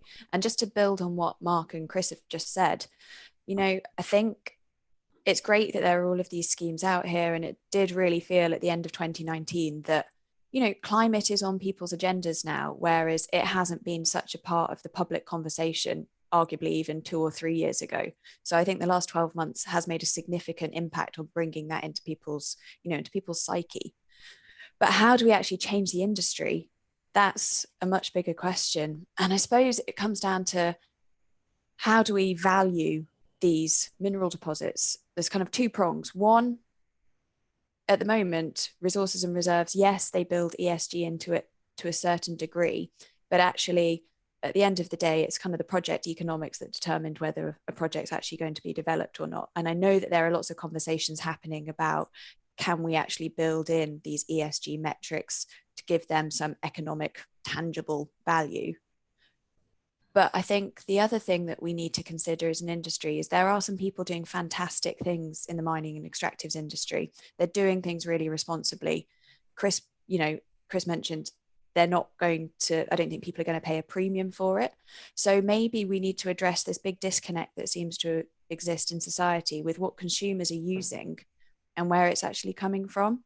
And, you know, it's when we get this consumer driven demand, I think that's going to make a real difference. And so maybe the first place to start is with, you know, the big investors who are financing these big extraction projects. People are really starting to look at ESG metrics now and build them into their investment decisions. But until, you know, someone's not going to invest in a mine that's going to have a really significant environmental impact, or it's got a coal-powered processing plant, I think until that changes, maybe that's the first place to start. Maybe that's going to have the biggest impact. Go for the wallet, as Chris said.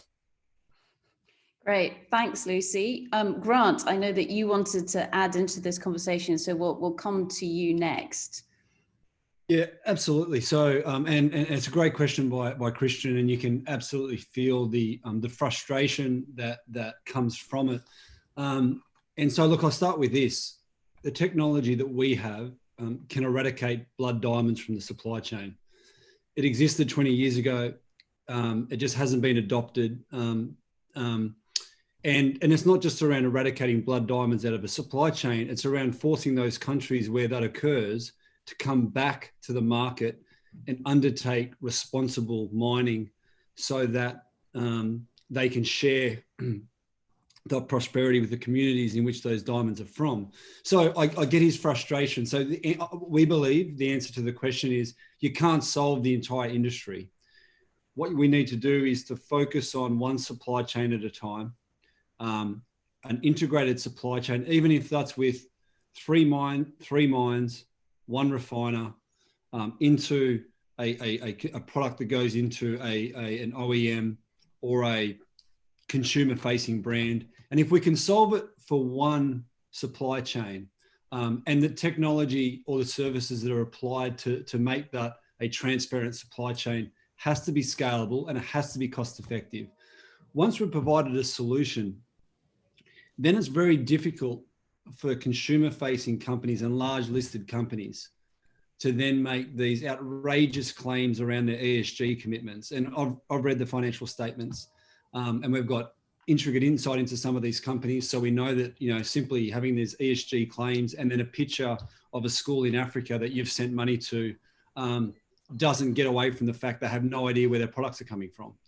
And some of them, sometimes it's not their fault. They simply cannot get a line of sight to enough supply to lock in their commitments around 100% ethically sourced material. So if you can't get 100%, they tend to stop digging and looking for it.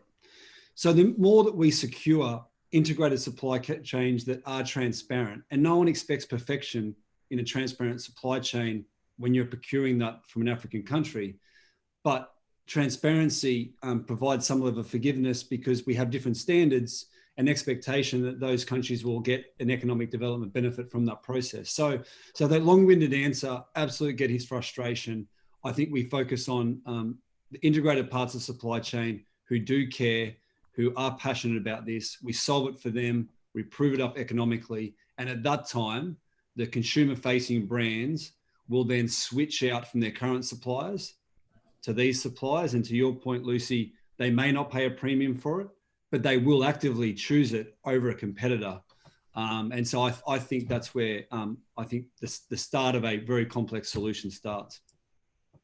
Fantastic. Thank you. Thank you very, very much for that, Grant. And I think, as you say, it's been done before, so we can move in a very logical manner through some of those other commodities, etc., some of those other value chains, because it is a big beast to be able to try and eat all at once. Ivy, I'm going to come to yourself, and then we'll go to Emma for her thoughts as well. So over to you, Ivy. Thanks, Sarah. I think at the risk of possibly sounding like Southern Hemisphere groupthink, totally agree with Grant. It comes down to the perfect system can be created and perfect accountability and transparency can be achieved if someone can be convinced to pay for it. But because that cost is so impossibly high, we have to instead settle for what works best. And in that sense, what works best is potentially this combination of the good companies sticking to best practice and demonstrating that good practice is worth following, also then combined with support from consumers of all, right from the end consumer to the companies and so on, recognizing that there is value. There may not be solid, tangible monetary value, but there is societal and feel-good value attached to doing the right thing. So then this collective cost is looked at, and this is where the ESG consideration is important. That ESG is not just a fluffy bunny tree-hugging thing.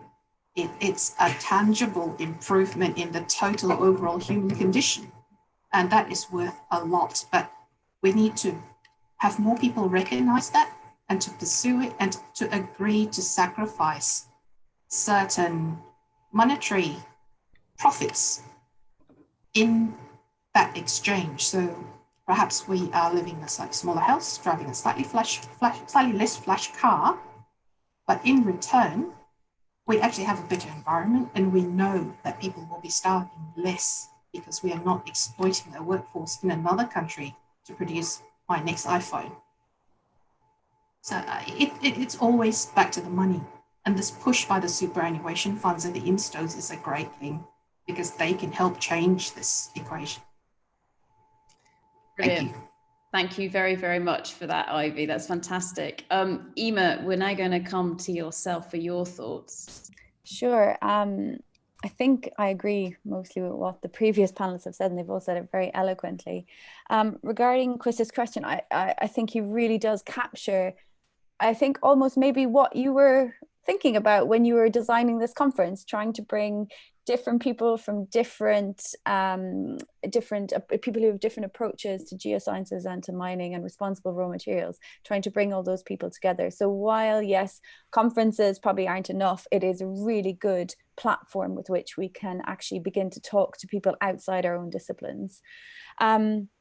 I think also what Grant was saying, you know, these initiatives do exist, and there's also the EITI, so the Extractive Industry Transparency Initiative, and that has, I won't say struggled, but it has definitely been a great challenge to try and get all the various countries to get involved. And there's that, and there's also, I know, so I work at a survey, and we do have an awful lot of discussion with all the other surveys, and those big databases that Chris was talking about, a lot of them do exist. And actually I think as geoscientists, we have a great responsibility to explain the data we have and to share that data perhaps more clearly, because you know, it does exist and those big databases are there, and perhaps that the onus is on the geoscientists as well to communicate that data and those initiatives more clearly. I do think though it comes down to the cash dollar. That is the real crux of it, is money. And I have to say I completely agree with Ivy. As individuals, well, as geoscientists, we need to explain to our community and perhaps to encourage a bit more empathy. You know, it's all very well, as Grant said, showing a picture of a school, but really understanding where people are coming from. and explaining that the potential damage from having an upgraded iPhone, and other phones exist, but you know, having such a throwaway culture with those sort of things is really damaging to the environment. And I think perhaps we need to communicate that better. So I would go with we're trying, and it's difficult, but yeah, the wallet is where we're really going to be able to make the difference, I think. Brilliant. Thanks, Emma. I'm just going to hop across to Ruth now, and then Ludovine's going to help me sum up. I know that there are still questions coming in here, so what I would encourage is for people to log back in again this afternoon, because this discussion is going to carry on, and I know that we're slightly over time this morning, but I think that this discussion is worth it.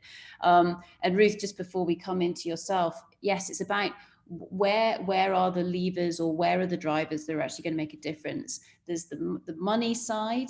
There's also, to an extent, that regulation side as well. So the permission to be able to do what we do. The rock is in the ground, and the technology, yes, we can change in terms of being able to get that rock out of the ground and through that supply chain. But having worked as a geologist and also in the world of sustainability, I 100% agree with what you guys are saying. Unless we can change that pool with regards to where the cash is coming from and what it's doing, it's very, very difficult to change everything else within the whole spectrum of the marketplace. Ruth, across to your wonderful self. Yeah, I just wanted to mention the word trust in terms of the way we interact with wider society. And to say that on a project by project, issue by issue basis, you have to start at the beginning. I find it not a problem at all talking to people outside the industry to explain to them that if it can't be grown, it has to be mined, for them to understand where things come from in the things they consume. People are absolutely persuaded of that, easily persuaded of that, even though they haven't thought of it themselves. But when it comes down to you, your family, a country you care about, and an actual project, there is no substitute for human-to-human contact. And I also think it's good business for us to attend to these non-technical, non-financial issues. If we don't do it, we have disasters and we lose a lot of money. So actually, why wouldn't we? Brilliant. Thank you very much for that, Ruth. And finally, to help me to sum up this lovely session from this morning, across to France and to Ludovine, who has been gleefully taking notes all morning to be able to provide us with our summary blog. Thanks. Thanks to all the panelists, and these talks have been amazing. And I think one of the points that came across every single one of these talks, as well as a lot of the comments that I've been tracking and a lot of your closing up remarks just now, is the notion that there's a lot of initiatives, they all strive for some leverage, and it's complex to see how this leverage can be best implemented to achieve change. And one thing that really struck me is that at the heart of all of these initiatives, whether we're talking about policy, about usage-driven, or about investment and money-driven initiatives, there is one common thread, and that's us. Every single one of us is the constituent that votes for policy. Every single one of us is a consumer that votes with our own wallet, and every single one of us has savings, I hope.